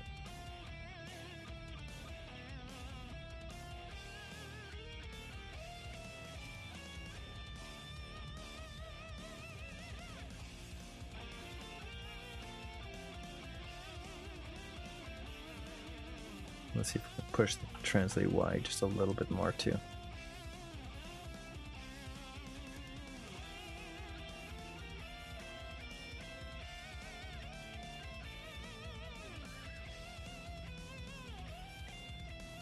That's better. Yeah, that feels a little bit more interesting visually. Kind of have the motion to it instead of just holding and then moving in diagonal. Nice. Okay, I should save. Okay, so FK to IK. The big thing with FK to IK when you're animating them is that you need to do it over one frame. So let's say your character is picking something up. And I'll demo this on screen here just because it's going to be a little easier than kind of showing it. So let's say your character, and do I have something I can pick up? I've got these headphones. So let's say I'm going to grab this. And let's say it's not a headphone, but like some sort of steering mechanism or something. So my character's coming in, and it has to go from FK out here, and then grab to IK, and then this thing is going to steer my hand. So let's say we've got that scenario. The same thing would be if their hand is on the ground, and then lifting up from IK to FK. Either way. The basic premise is the same. A lot of people, when they're doing it, is that they would animate an FK, FK, FK, FK, FK, contact here, and then switch to IK. So FK here on, let's say this is frame 99, and then frame 100, switch to IK. And then you're animating an IK. Same thing with the hand coming off. It's IK, IK, IK, IK. Let's say this is frame 99, frame 100, FK. And then it's in the air. So that's the principle, is that you would animate it over one frame. Frame 99, it's an IK. Frame 100, it's an FK. So it's just a quick switch. And then whether you have an FK, IK snap tool or not, all you need to do is match the position. Now, with that said, I'm not a fan of doing just that. The big reason being is that when you switch it at the point of contact, it's hard to match things. You're always going to get a little pop because let's say you're lifting the hand. It's IK, IK, and let's say it's a slow motion. IK, IK, IK, IK, IK, FK. Well, now this FK hand, I have to position to be just right to match up with the IK fingers. Now, the frame before, what if I move it and I have the fingers, like maybe I readjust one finger. Now when it lifts up, I have to readjust all those fingers. Oh, it's a pain. Instead, find a moment before or after this, the moment where it has to switch, where the hand or the limb is moving faster. So for example, let's say I've got a motion here, the hand is picking up, and then they do this, a flourish. So it's like that. So up and then flourish. Instead of doing the switch when it's moving slowly, do the switch when it's moving quickly. So it comes up, IK, IK, IK, and then it's going to flip. So it's going to do this. So as it starts to move quickly, FK, or IK, IK, IK, FK, as it moves quickly. The big reason is that if the spacing is wider or the movement is faster, it's easier to hide the FK, IK switch and no one will see it. And then if I have to adjust something, I just have to adjust a little bit of spacing, but I have a lot more leeway than trying to match the tiniest little micro motions of polish. Same thing if I'm going to grab something. If my hand is rushing in to grab it, so maybe it's like, grab it super quick, don't go FK, FK, FK, IK. That's going to be very hard to try and polish up. Instead, FK, FK, FK, IK, like on the big swing, and then just animate the hand closing down on it. Done. It's still over one frame. The switch itself is over one frame, but try to switch it when the limb is moving at a higher speed than a slower speed. If it's moving slowly, it's just going to be a pain. So I hope that makes sense. And hopefully answers your question. Let's see. And if you have any other questions on that, definitely let me know.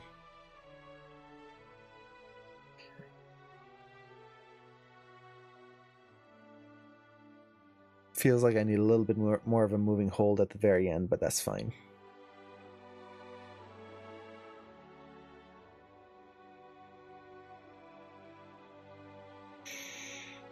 So already that feels much more visually interesting than what I had before. I have made it seem so much more complicated and tedious than that. Yeah, it's the FK-IK switch isn't tricky. Unless your rig doesn't have one and then you have to manage to rig it yourself. It's really just finding the FK-IK control. So for example, on this rig, show polygons. On this rig, I believe it is these gear icons right here. FK-IK. I would just key that. One frame over one frame. And I actually have that in here. Now, this is still in step mode, so I haven't keyed the actual switch. But like right here, the legs switch from IK to FK. So what I would do here is, instead of waiting for the moment when the foot touches the ground right here to switch to IK, I would switch it somewhere between these two poses, when the foot is still moving very quickly.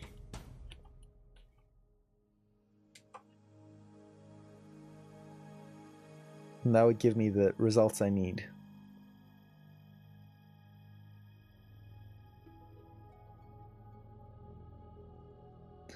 So what I'm doing now is I'm just going through to double check my poses. I think this, because that leg is bent now, it used to be straight. I could probably get away with what I wanted before, which is maybe pushing this even higher.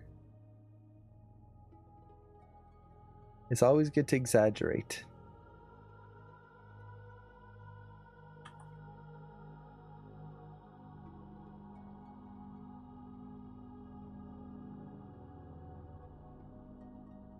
Because now that hang time, this is going to look awful, by the way.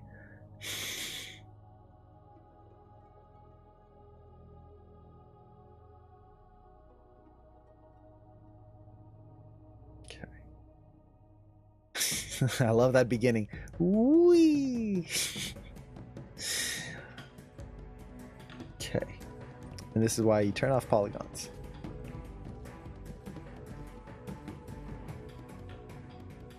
So you can see this is why you don't want to look at the whole shot all at once. Because if I turn everything on, it looks like a mess. It doesn't look good at all. It looks like I've failed at my job. But in actuality, my core is now looking much better. At this point, all I need to do is kind of fill in the blanks. Because we have to keep in mind, I added some extra keys on this that the others don't have. So,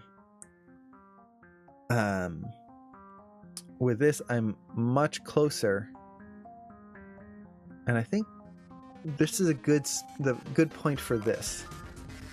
So, with that, let's go in here and find those poses that I need to add back in. So I'll need to add some poses at the beginning here. One, two, basically the anticipation.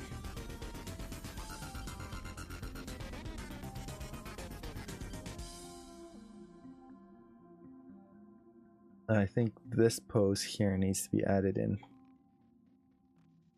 Yeah.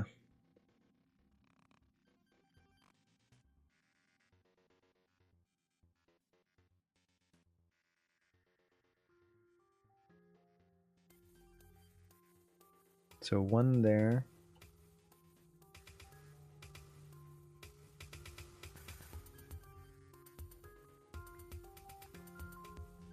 Let's see. Where else?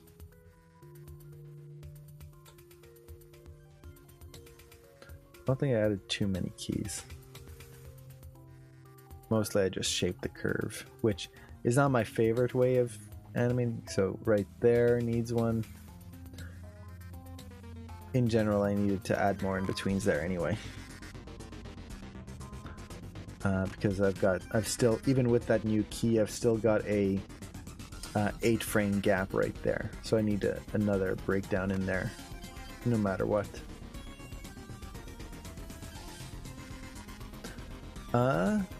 Okay, so let's kind of put those in so I can get a good solid understanding of what's going on.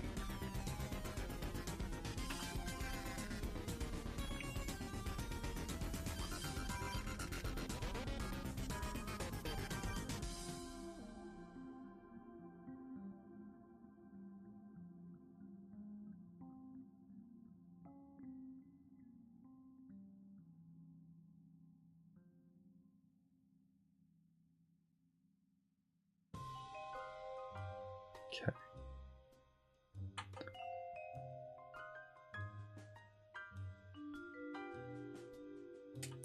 So what's going to happen here?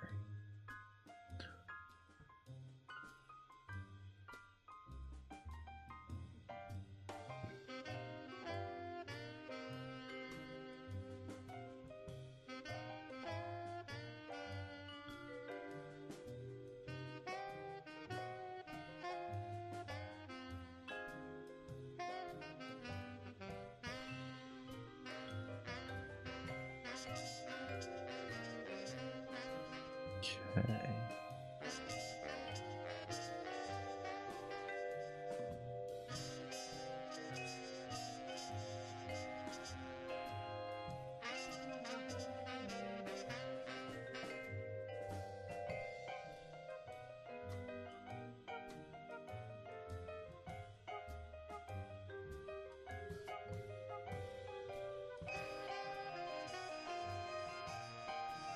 Okay, it's actually not going to be that different from what we have here, honestly. So the big thing is that the pose is kind of holding. But what I need to do is I need to figure out what is holding longer or less than the rest. So let's start with the hip motion first. The big thing I need to do first is the rotations.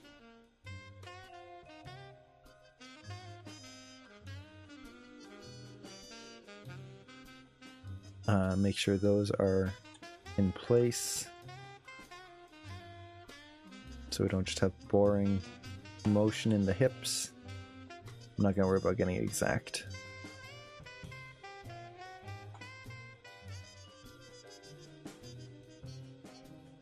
Okay, so we've got that.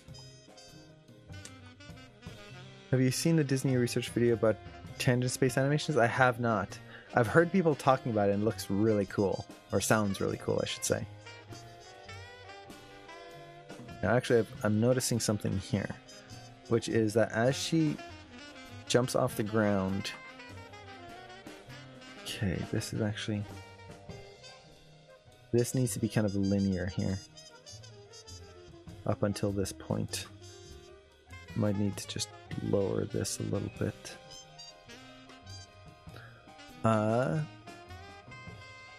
No more graphs needed. Oh, that's awesome. I have a hard time imagining a world without graphs, just because there's just so much that kind of artistically we need to kind of deal with. But that would be interesting to focus 100% on the animation and not on the mechanics of it, or not the mechanics, but the like computer side of it.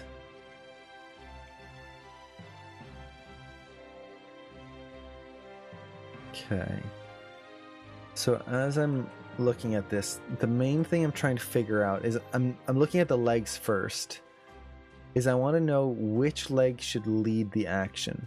So for example, should this leg drag back this way? So as she's going, that leg doesn't move quite as much. And let's actually show our polygons here so we can see the camera view. So like it kicks out there, and then should it kind of stay up more and then zoom down, or should it kind of start leading through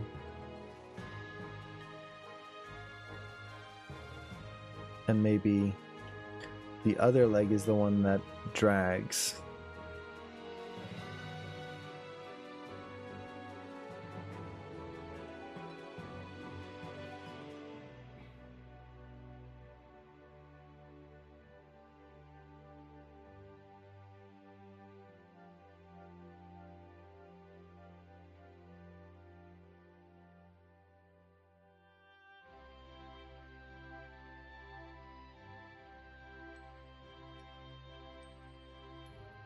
Is this for a fan movie? No, this is just an animation test. I wanted to use the rig, and I've always wanted to use the Zelda rig, so I was like, oh, might as well. Oh, no wait, that leg's fine. So it's more just my own personal test. It was also, I wanted to do a demo for people on how I approached like a really physically active shot.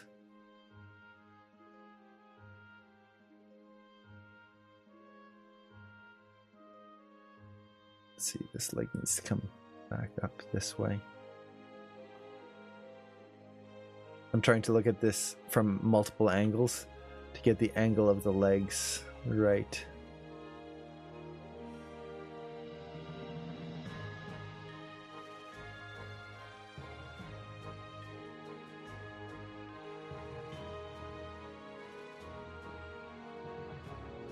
Okay, that's a little too far forward right there, is it?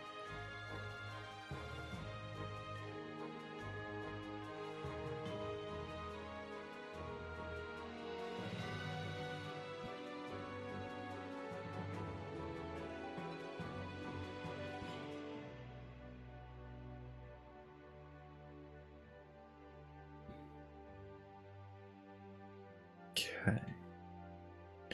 So what I'm doing right now as I'm scrubbing through is I'm trying to visualize the arcs of the feet. Specifically trying to understand or get a feel for how what's the right word I'm looking for? How legible this is going to be. So for example, this leg kind of hits this pose, and then here it's at the same angle, which I'm not a huge fan of. So I kind of want to bring that back a little bit so that we feel that continued sense of motion.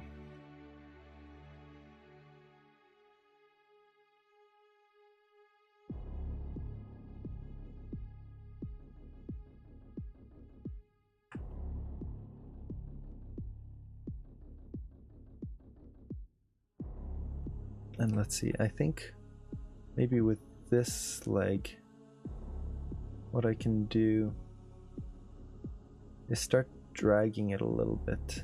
It's not going to show unless I really twist that leg. Which website are you listening to? I tried different soundtracks. If you type in, I believe it's !music, and let's see if it'll work. Hey, there you go. I listen to rainwave.cc. There's a few different channels on there. I listen to the game channel, which is just 100% game soundtracks. But there's like OC remix soundtracks on there, chip tunes. Overall, it's really just like game music, which I love to listen to because it's simple music that that doesn't get in the way when you're listening to it.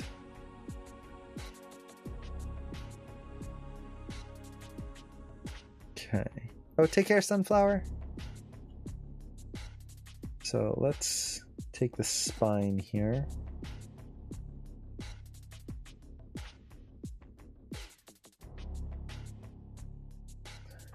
And the big thing with the head at this point is that, like right now, it's just going up. It shouldn't go up. It actually should go down. So I need to kind of clean up the spine here. So we get this.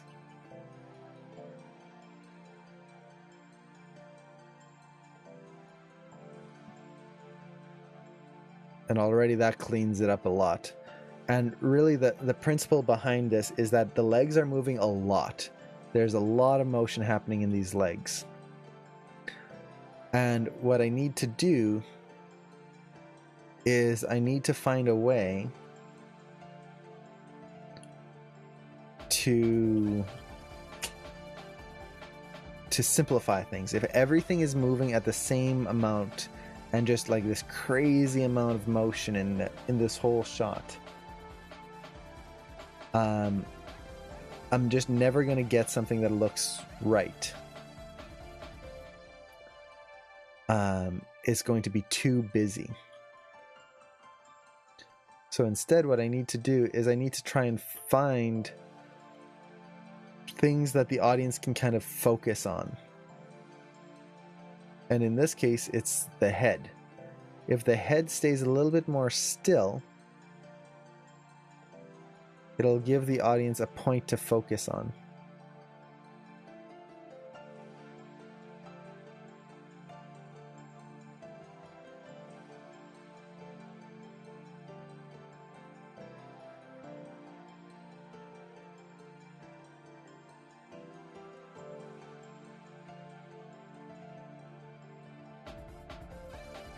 Okay, now make sure it's working from other views, which I think it is. If anything, Got a little bit too much twist this way.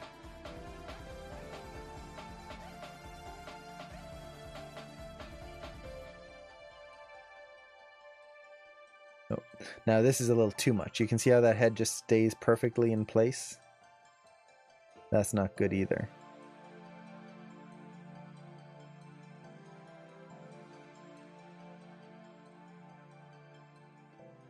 It should keep moving.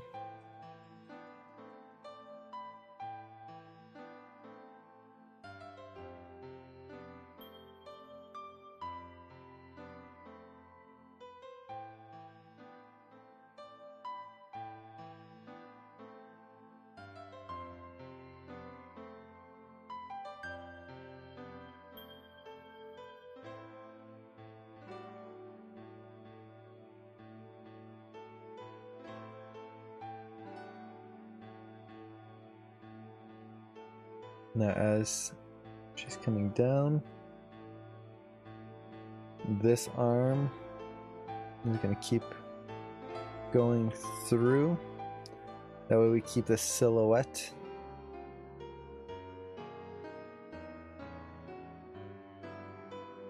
No, not exactly. But there we go. Now we get that change with the arm. And let's see, how much do I want to do that? Yeah, I think that works pretty well. Just so we get that break in the silhouette. Now, if she's doing that, that means the clavicle is going to have to change too. Because the arm is coming down.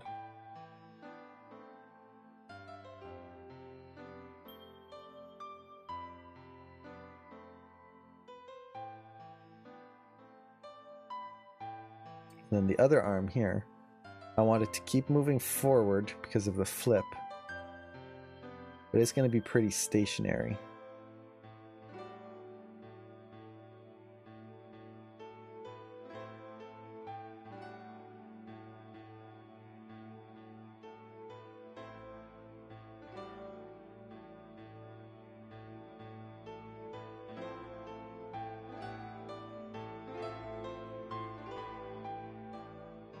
There you go.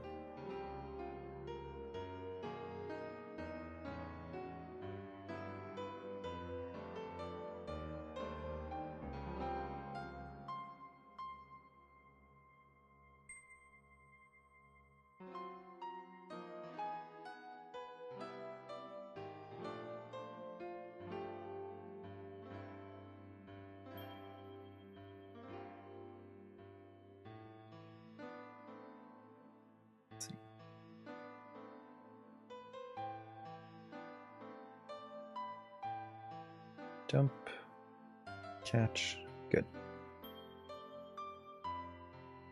Okay, so I think that's the majority of it there. Let's try and look at it from a different angle, see if we can spot anything.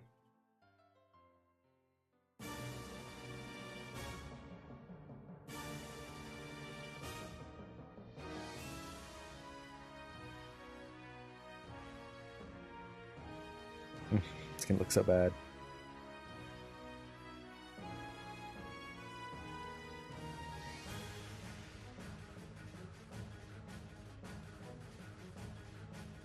Okay, I'm just gonna let this cache,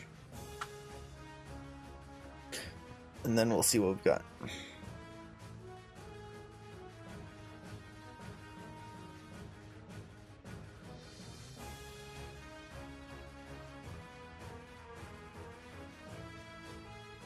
Yeah. Okay. Now we've got a few more areas that need something. Like right after this, there's this frame right here. So definitely need another key right there.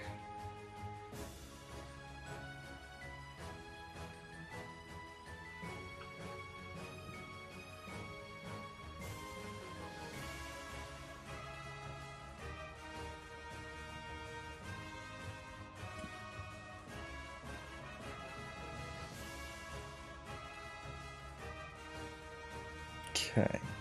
So this one, the foot's gonna have to slide forward.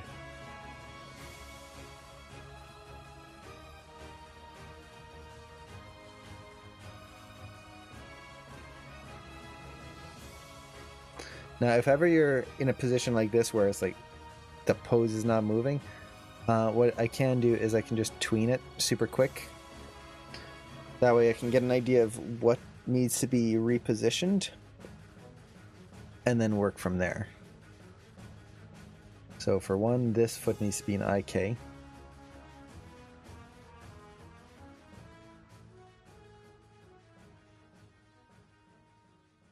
Let me undo that just for a second. Oh wait, I think did I tween multiple poses by accident? There we go.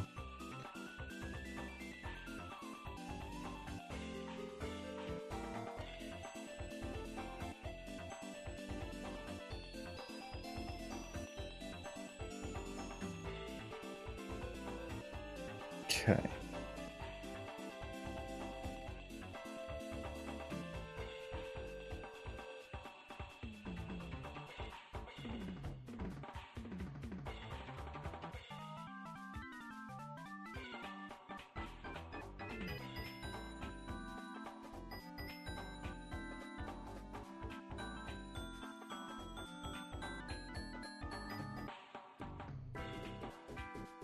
I might have to adjust that foot there.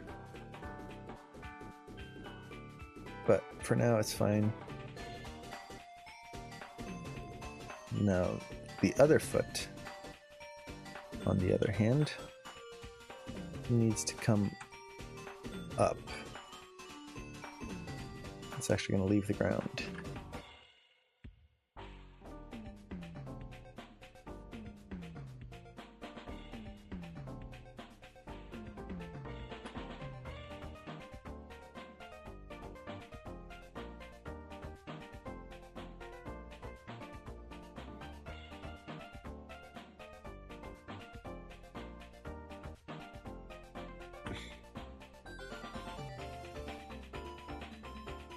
Okay.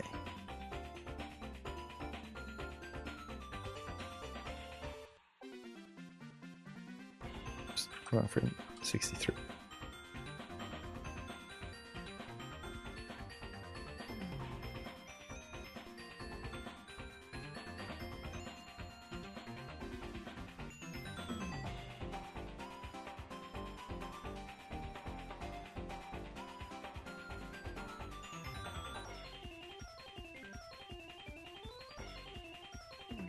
Okay.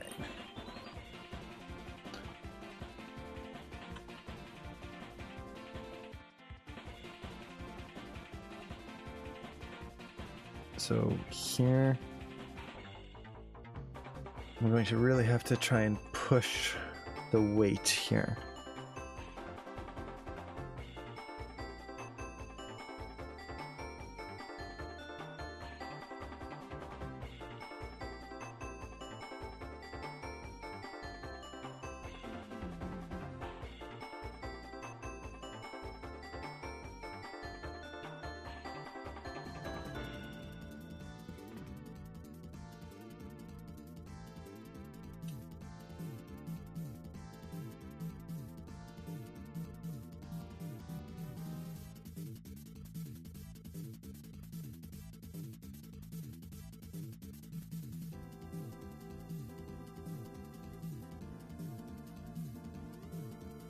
Okay.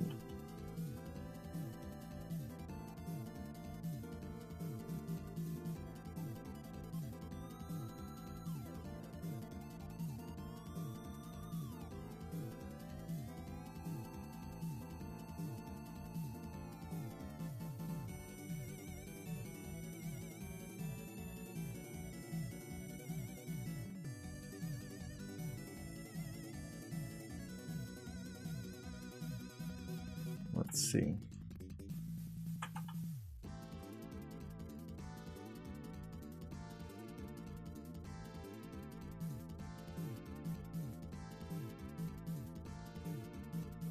So in this pose, I think the big thing is that the spine is going to be pretty straight. So the hips are going to come up here. I'm going to have to tweak some mechanics. I was looking at the reference and The reference is nice, but I'm not a fan of how it kind of feels a little weightless right through here in the reference, and I really want to push that. Also noticing that on this frame I need to adjust the foot contact or translate Y maybe. Maybe just lower it just a scooch. Oh, that's quite a bit. What changed so much?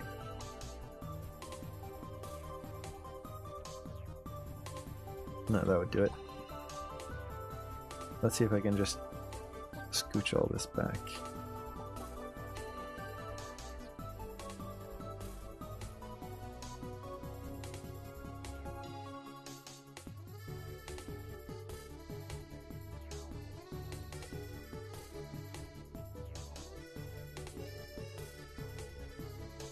One of the reasons why you don't want to try and finalize all the poses and everything. It's all gonna change.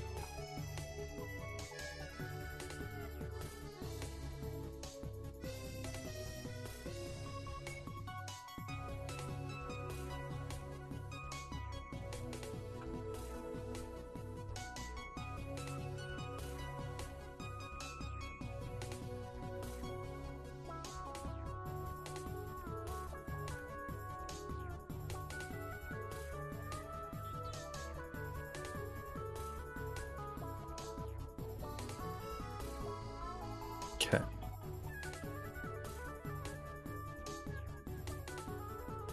I feel like this moment could be probably faster.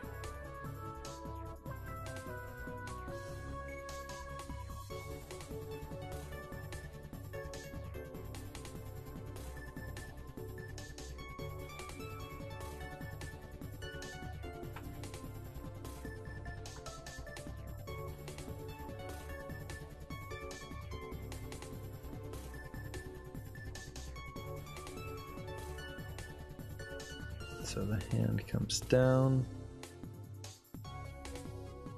and loops up.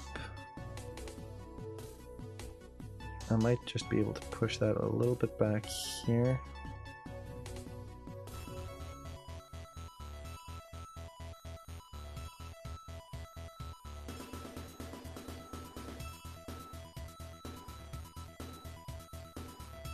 So I can exaggerate this motion here.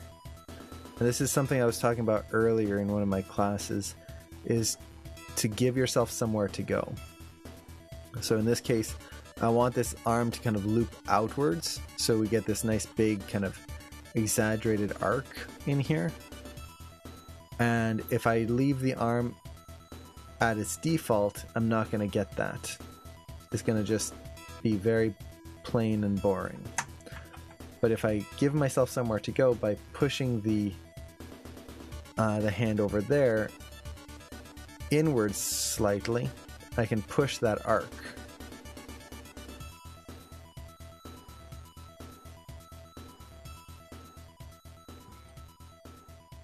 And exaggerate that motion.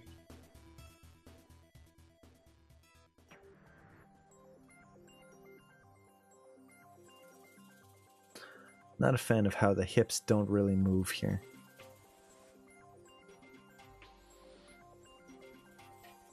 It feels like there needs to be a lot more translate X. Oh yeah, it just stops dead right there. Why does it stop dead? Interesting. Oh, I know why. It's because I only keyed the Y on that axis.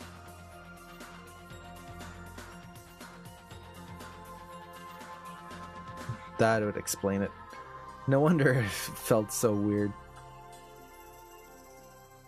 Because that should like really push right through there. If anything, I could probably like tone that back a little bit. So we've got a bigger motion right through there. That's better. Always double check your axes. So, whoosh. That's much nicer. So what I really want here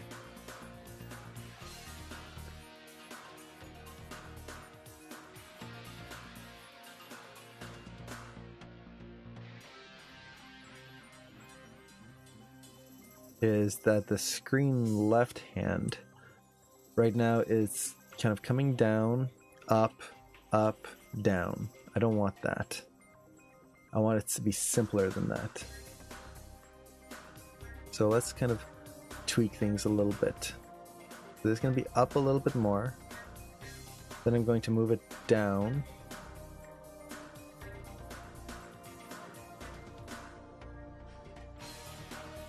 Let's kind of keep it a little straighter. So arm comes around. Let's kind of bring it a little bit more forward.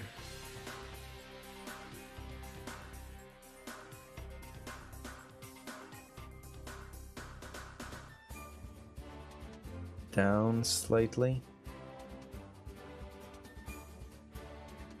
Down.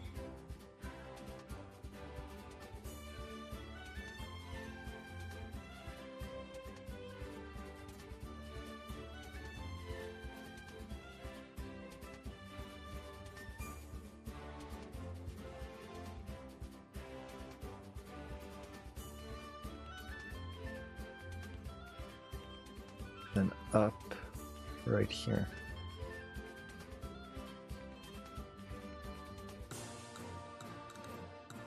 Not quite enough.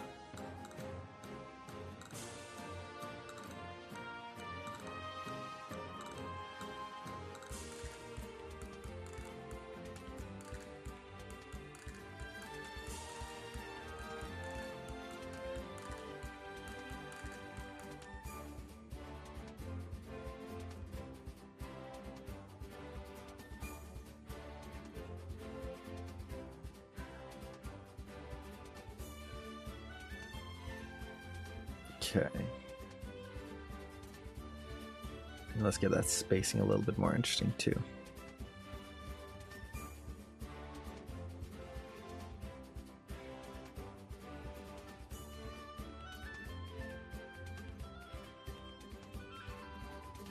And there we go.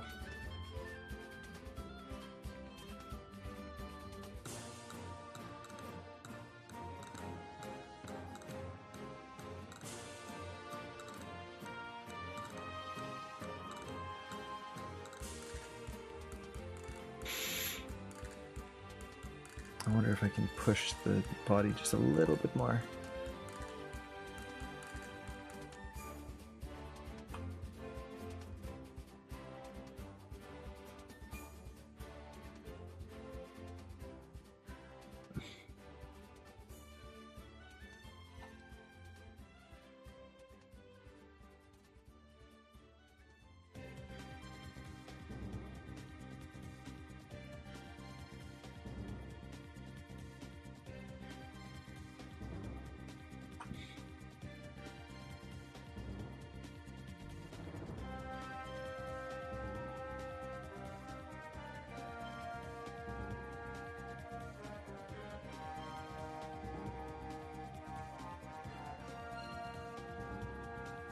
I went really quiet there, I just realized.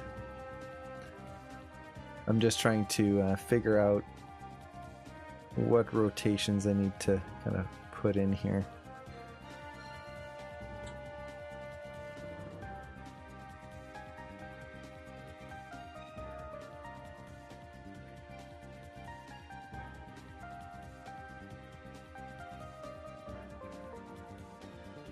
Let's reduce this just a little bit.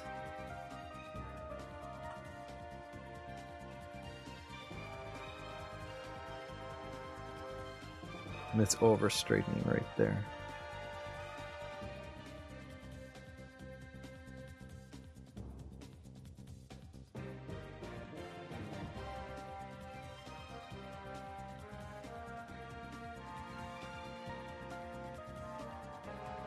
Okay. So, okay.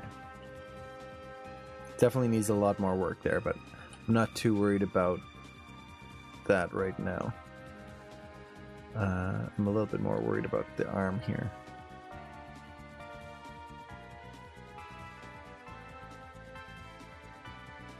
There we go.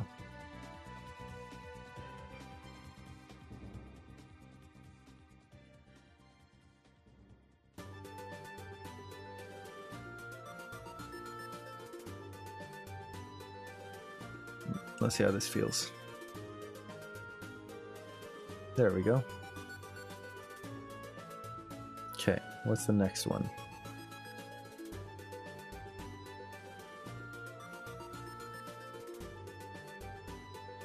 Right here, 93.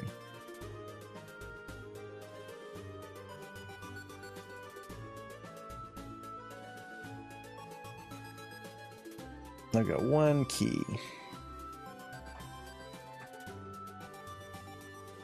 I don't really want to put a key here though. But I guess I have to. Yeah, I have to. It's too big a motion to not have a key.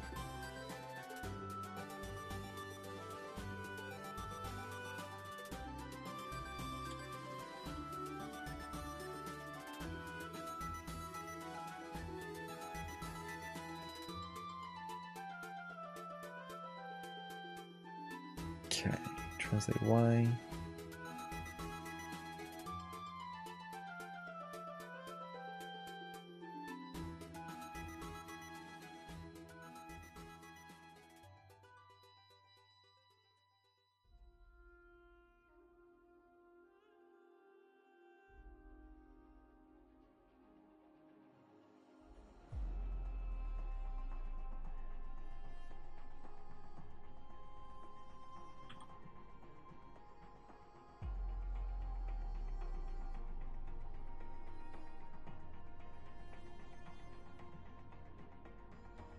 Okay.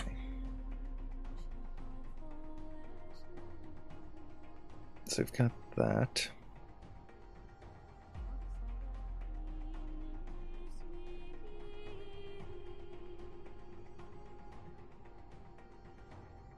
Let's just take everything and tween it.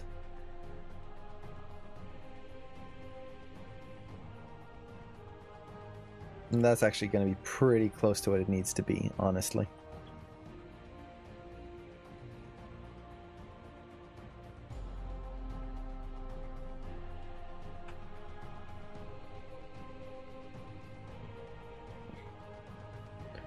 At this point, I really just need to do some minor tweaks.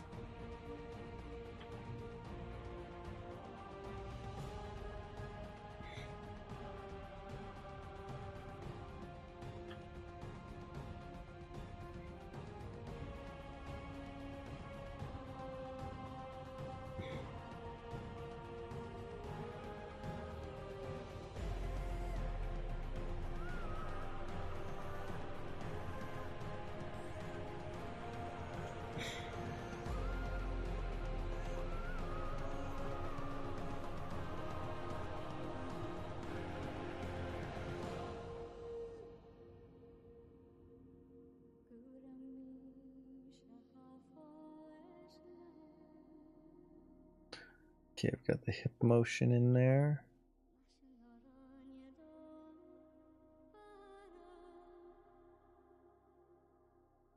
Let's do the rotations of the hip.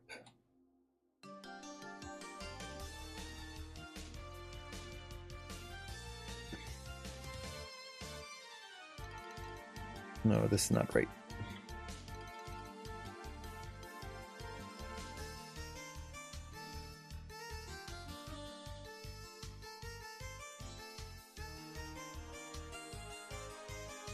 Rotate Y.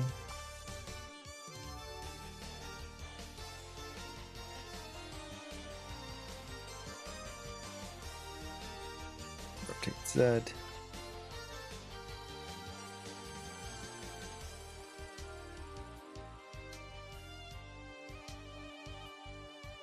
go. Let's do the spine.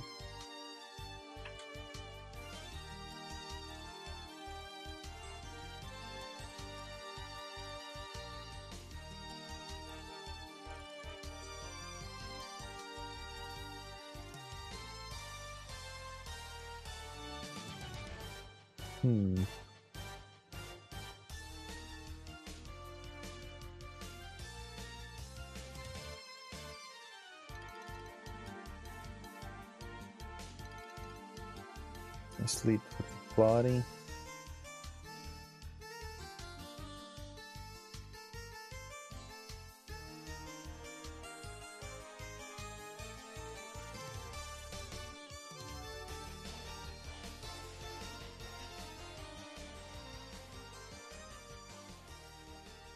Okay. Something like that for now.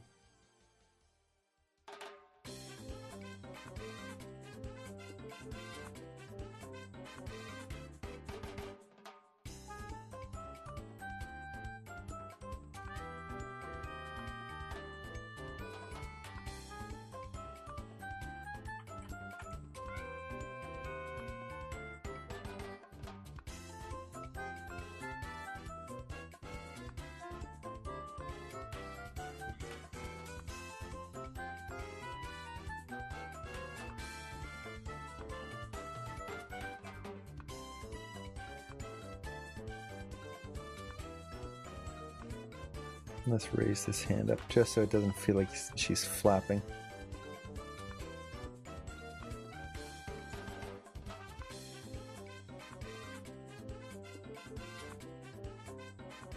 That's better.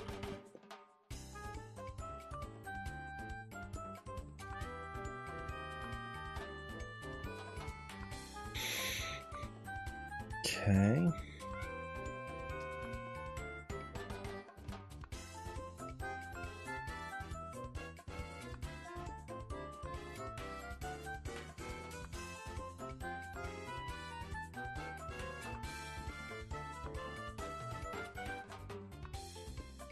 Get a clavicle in there.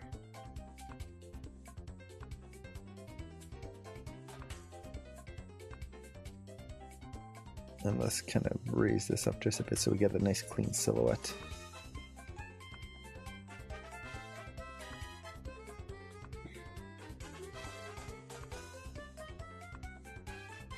Now the head.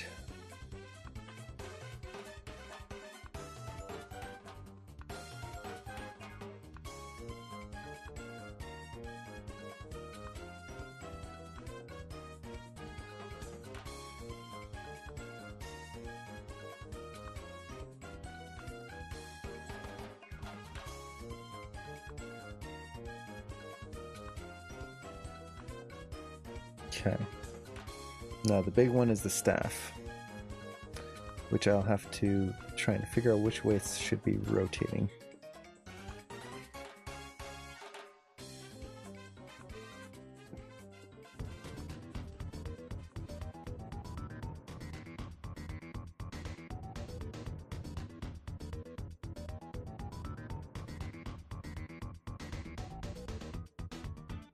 Okay, the top is rotating this way.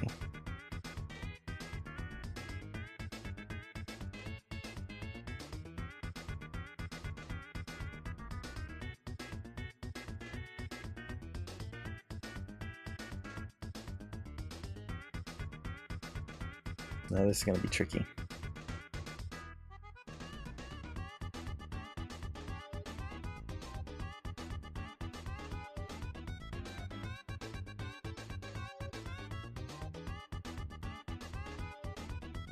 Maybe something like this. And the arm is broken.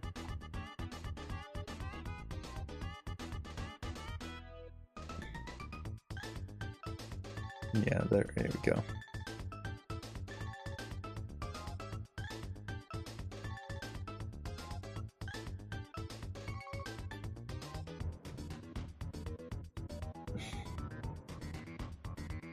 There we go. I'm not getting perfect poses in just yet because I know I'm going to be changing a lot of the stuff and refining the poses. I'm just kind of getting these in-betweens in so that my motion works. 1,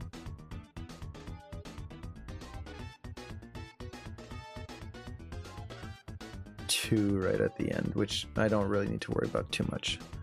So let's get this one in right now. Okay. Now this one's going to be interesting. Actually, do I need this one?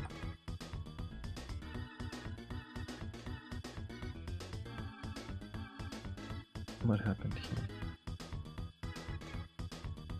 Okay, never mind. For some reason I thought I had a key on 105.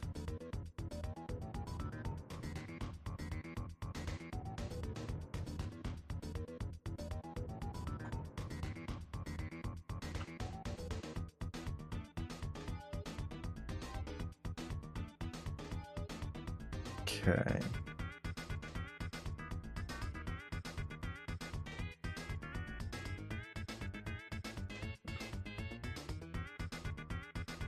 And then transit X.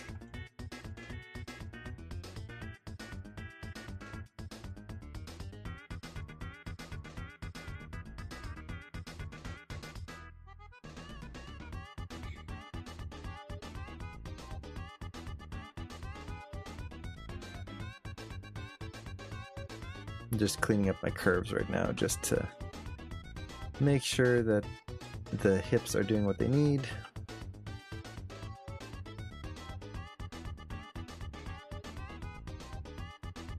So we get that.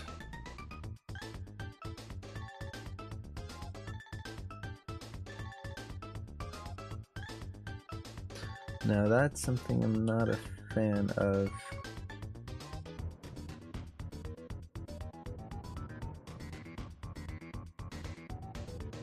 Which is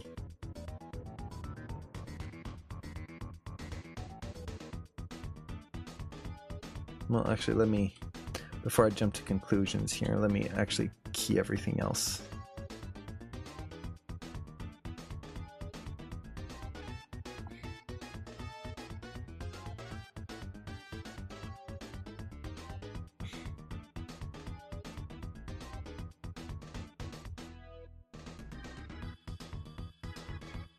Not a fan of how the hips just kind of stop.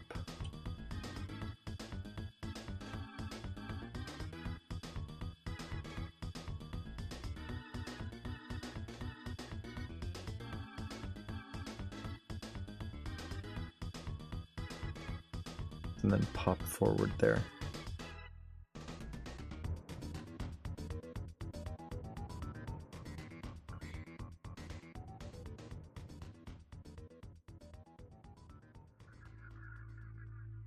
Actually, it's not that they stop, it's that the keys are lining up with each other.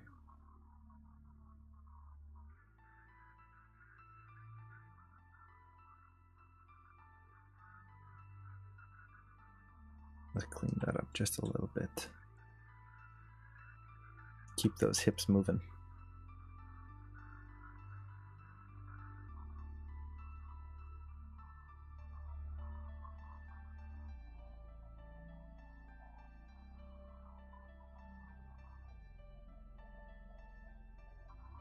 There we go.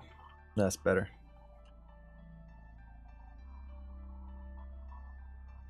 Okay, this foot needs to be flat on the ground. No, wait.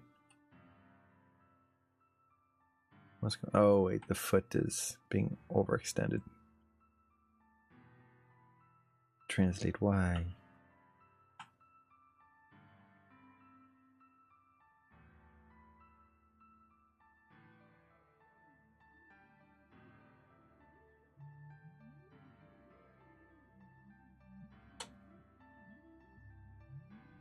There we go.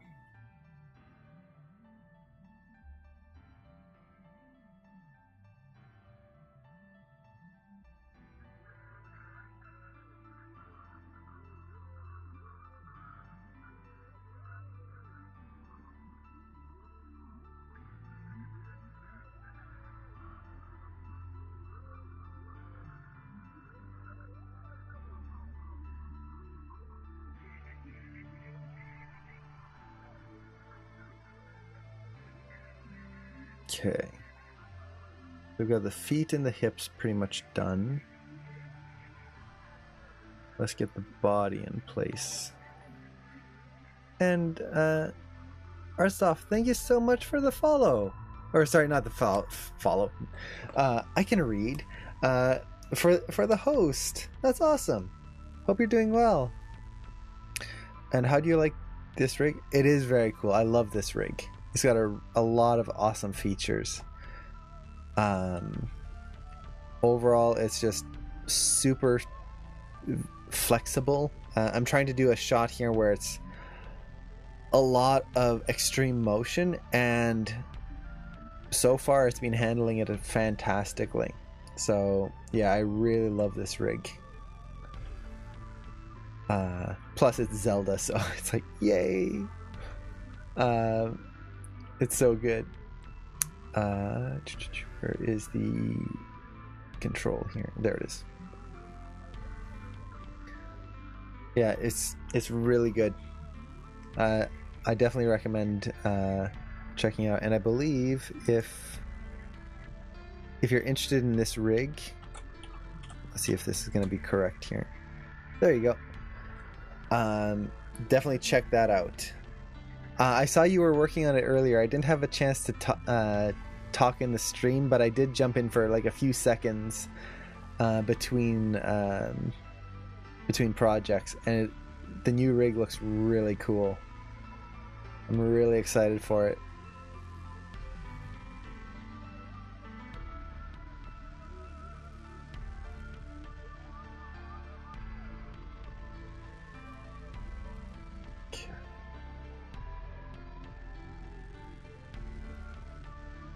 Push this hand open. Let's push the clavicle. Always push the clavicles.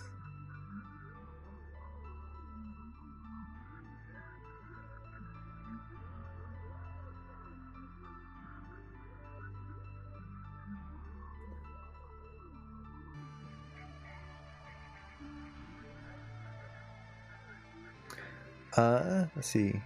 It's making an update to one of my older rigs to bring it to a similar level. Nice. Should I wait until body mechanics class to play with it? Yes. If you're in class 1 right now, focus on the fundamentals. If you don't have a solid fundamentals, nothing else will matter.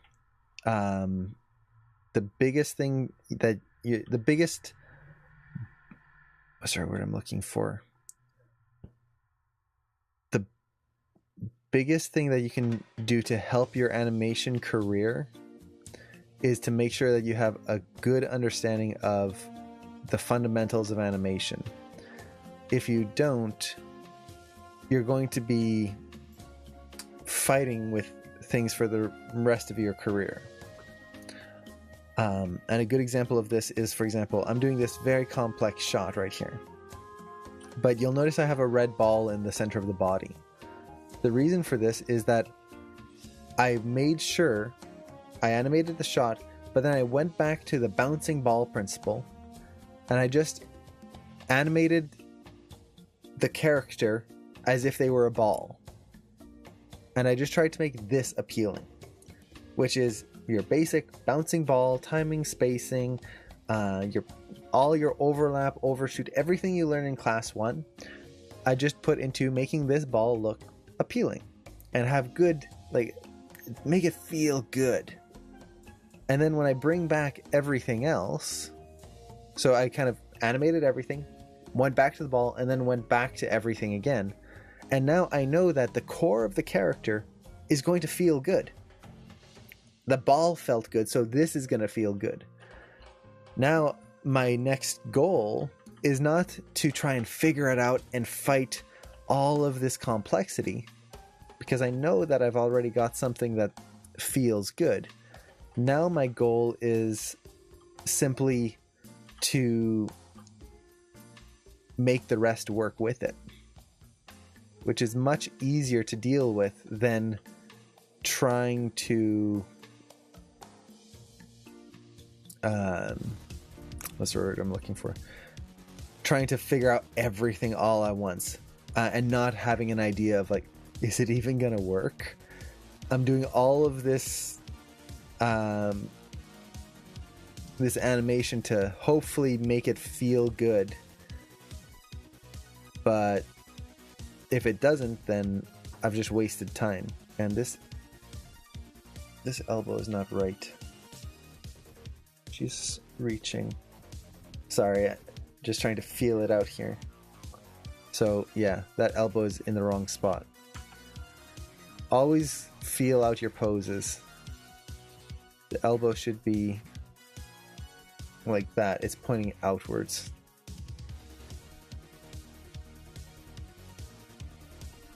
And then the hand can be out like this.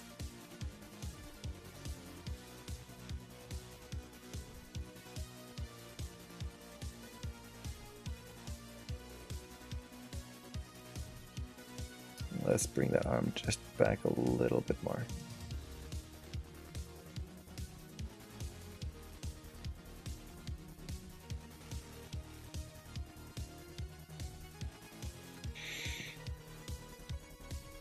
Okay. So I'm missing a few important keys right in here that I'll have to put in, but for now,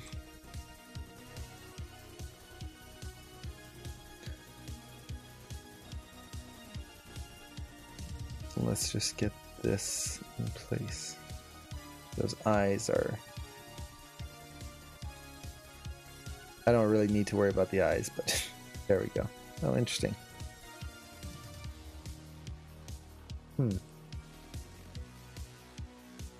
Oh, I know why. So you notice how the eyes are popping right here? The reason this is happening is not based on the rig. It's because I have stepped preview turned on right now in my timeline. If I turn this off, you'll see that the eyes actually work now. This is something that happens with a lot of rigs, and it's based on if they have keys built into the rig. If you turn on this on and off, sometimes it'll cause issues with the rig. I know some rigs that you turn that on or off, and the rig basically just explodes in very weird ways. So if ever you have something like that, double check that your step preview isn't turned on.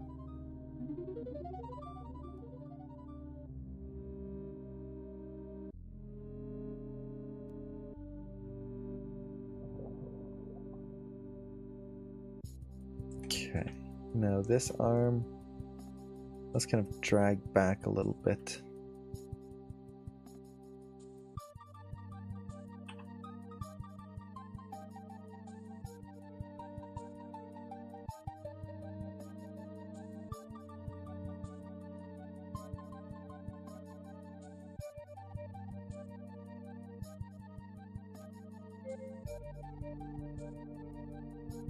Push the arc of the arm here.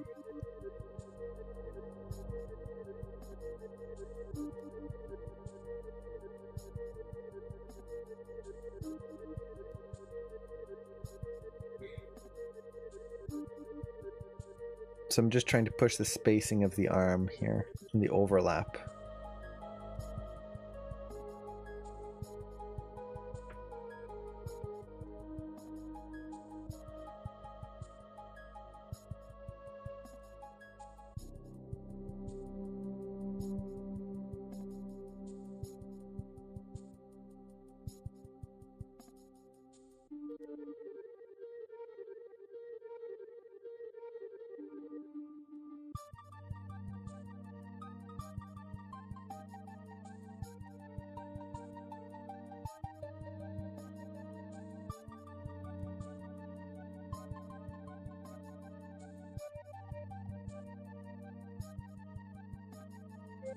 Okay.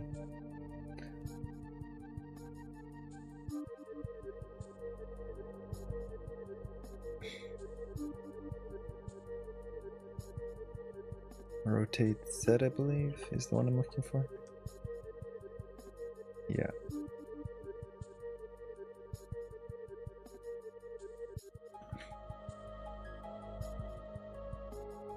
There we go. Now, let's take this.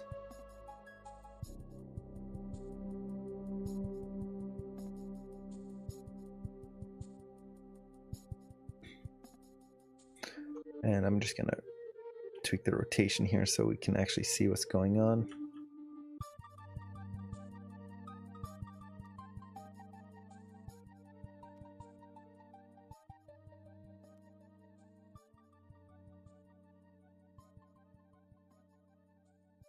I'll fix all the rotations later.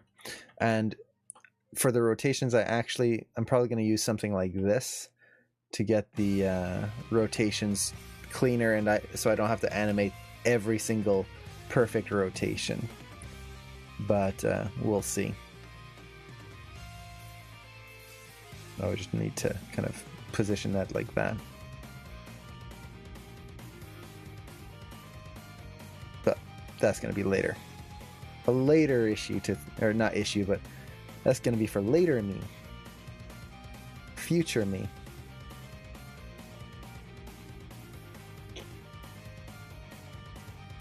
Okay. Let's see how that feels.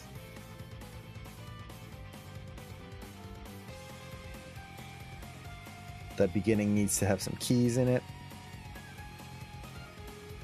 There we go. Let's actually hide the NURB surface.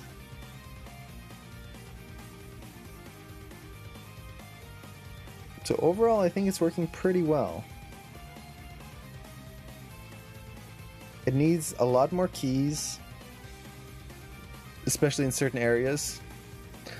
But I think it's working out pretty well. I definitely need to key the whole beginning because I need an anticipation and a breath in the character, and then build up that anticipation as she jumps.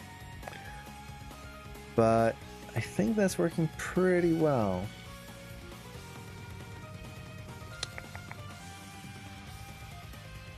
And then I need to overshoot the staff at the end so it doesn't just stop dead right here. So that's going to be something. But yeah, I think for the most part this is working pretty well.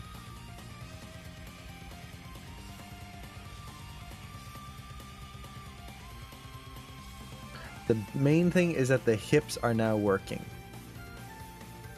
So let's actually, I'm just going to do a quick play blast of this.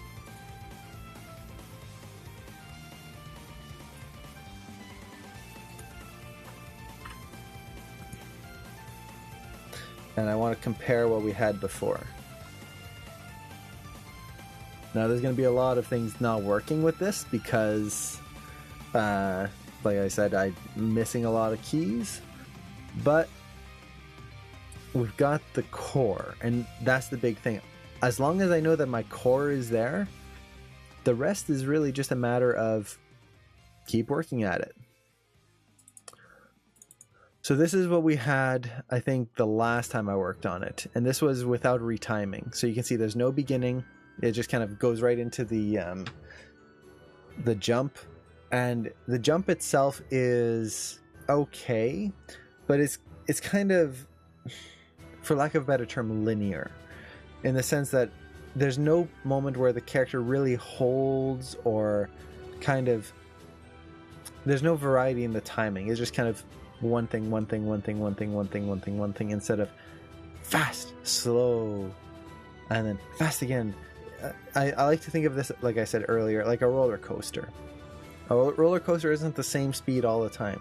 You're going to go fast, and then you get near the peak, and it's going to slow down, slow down, slow down before you go fast again, and then go quick around a corner. And there's this excitement where the speed isn't just constant the whole time. So from there we retimed it. So this was the retimed pass. But the hips hadn't been animated or like refined yet. So this was just the quick retiming of what I had before. And you can see the main areas are the jump and then this hold right there at the end. is just adding a little bit more time in there. Oh, take care, Zombie Zero. Now, this is what we have now, so let's see how this feels. Yeah, way better already. The physicality in the hips feels much more, for lack of a better term, interesting. If I'm just kind of watching the hips going through the actions, the way they move just feels stronger. So from here, it's just going to be a matter of refining and just adding more.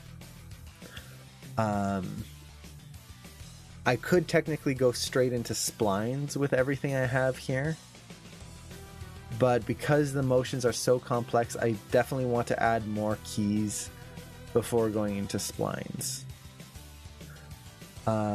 Right now I have keys I think most of it's on 4s, but like right here, there's 40 to 46. That should be, I should add 2 more keys at least within here. 67 to 71, or sorry, 66 to 71, that would need at least 1 or 2 keys in here, probably just 1. And then like this grab right here definitely needs to be keyed, probably on 2s if not on 1s. I have to do all the FKIK switches. I have to animate the beginning right in here, which that's going to be very simple. I want to keep it simple. And then I have to add a little bit more to the end right here. So there we go. So for now, I think I'm going to call it here, just because I've been streaming for about 3 hours now, and I had been teaching earlier for about, 5 hours? So I kind of need to take a break, stand up, because my legs are feeling very stiff. It's been 8 hours so far, and I've got another class that's probably going to be another 5 hours tonight. So gotta get these legs moving. Hey, yes, the drink emote. That's the whole reason I put it in there, so people can remind me to drink, because I keep forgetting. Gotta rest. Let's see. I just got here. I hate having to leave when people just got here. I'm definitely going to be streaming this again though, because I do want to get a lot of progress on this. Probably on Monday, I'll be doing a big day of this, and really just doing as much as I can. If it could make you feel better, I kept you company through both. That was very nice. I was on Q&A earlier. I had a lot of you already today. Yeah, some of you guys have probably had a little too much of me at this point. 8 hours it's a lot to take in. But hopefully this was interesting. Hopefully it was kind of helpful to see the workflow. This is not a workflow I use all the time. I will say that right away. Mostly because it's a lot of times I try to get these elements in early, but sometimes as I'm animating, there will be a moment when it's like, oh wait, is it as interesting as it could be? And instead of trying to fight everything, because you can see every pose, when I did the individual poses, they take a long time, and that can make it very difficult to focus on, well, does the core work? Instead, just focus on the core. Now, if your rig has a proxy mode where you can turn bits and pieces off, you can use that. If your rig doesn't have a proxy mode, it's not a bad thing. Just constrain a sphere to it.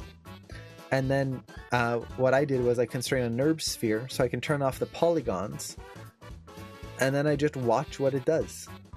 And you can still animate the character, and there you go. So for example, let's say I wanted to do a pass on the feet. I could just constrain some NURB spheres to the foot joints in here, and then use that to see if the arcs of the feet, especially during the flip, are working correctly without having to try and look at the whole pose. Same thing with the head or like the neck, so that I know if the chest is moving correctly, the spine. You don't need a proxy mode. A proxy mode is nice if you have it, but spheres work just as well, and oftentimes that's really all you need.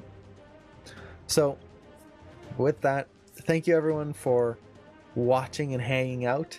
Hopefully I'll see you guys in the next stream, and until then, hope you have a great weekend. And for those of you in the United States, hope you had a wonderful Thanksgiving. I don't know if it was yesterday or when it was exactly. I think it was yesterday, but hope you had a great Thanksgiving, and I'll see you around. Take care everyone. Bye.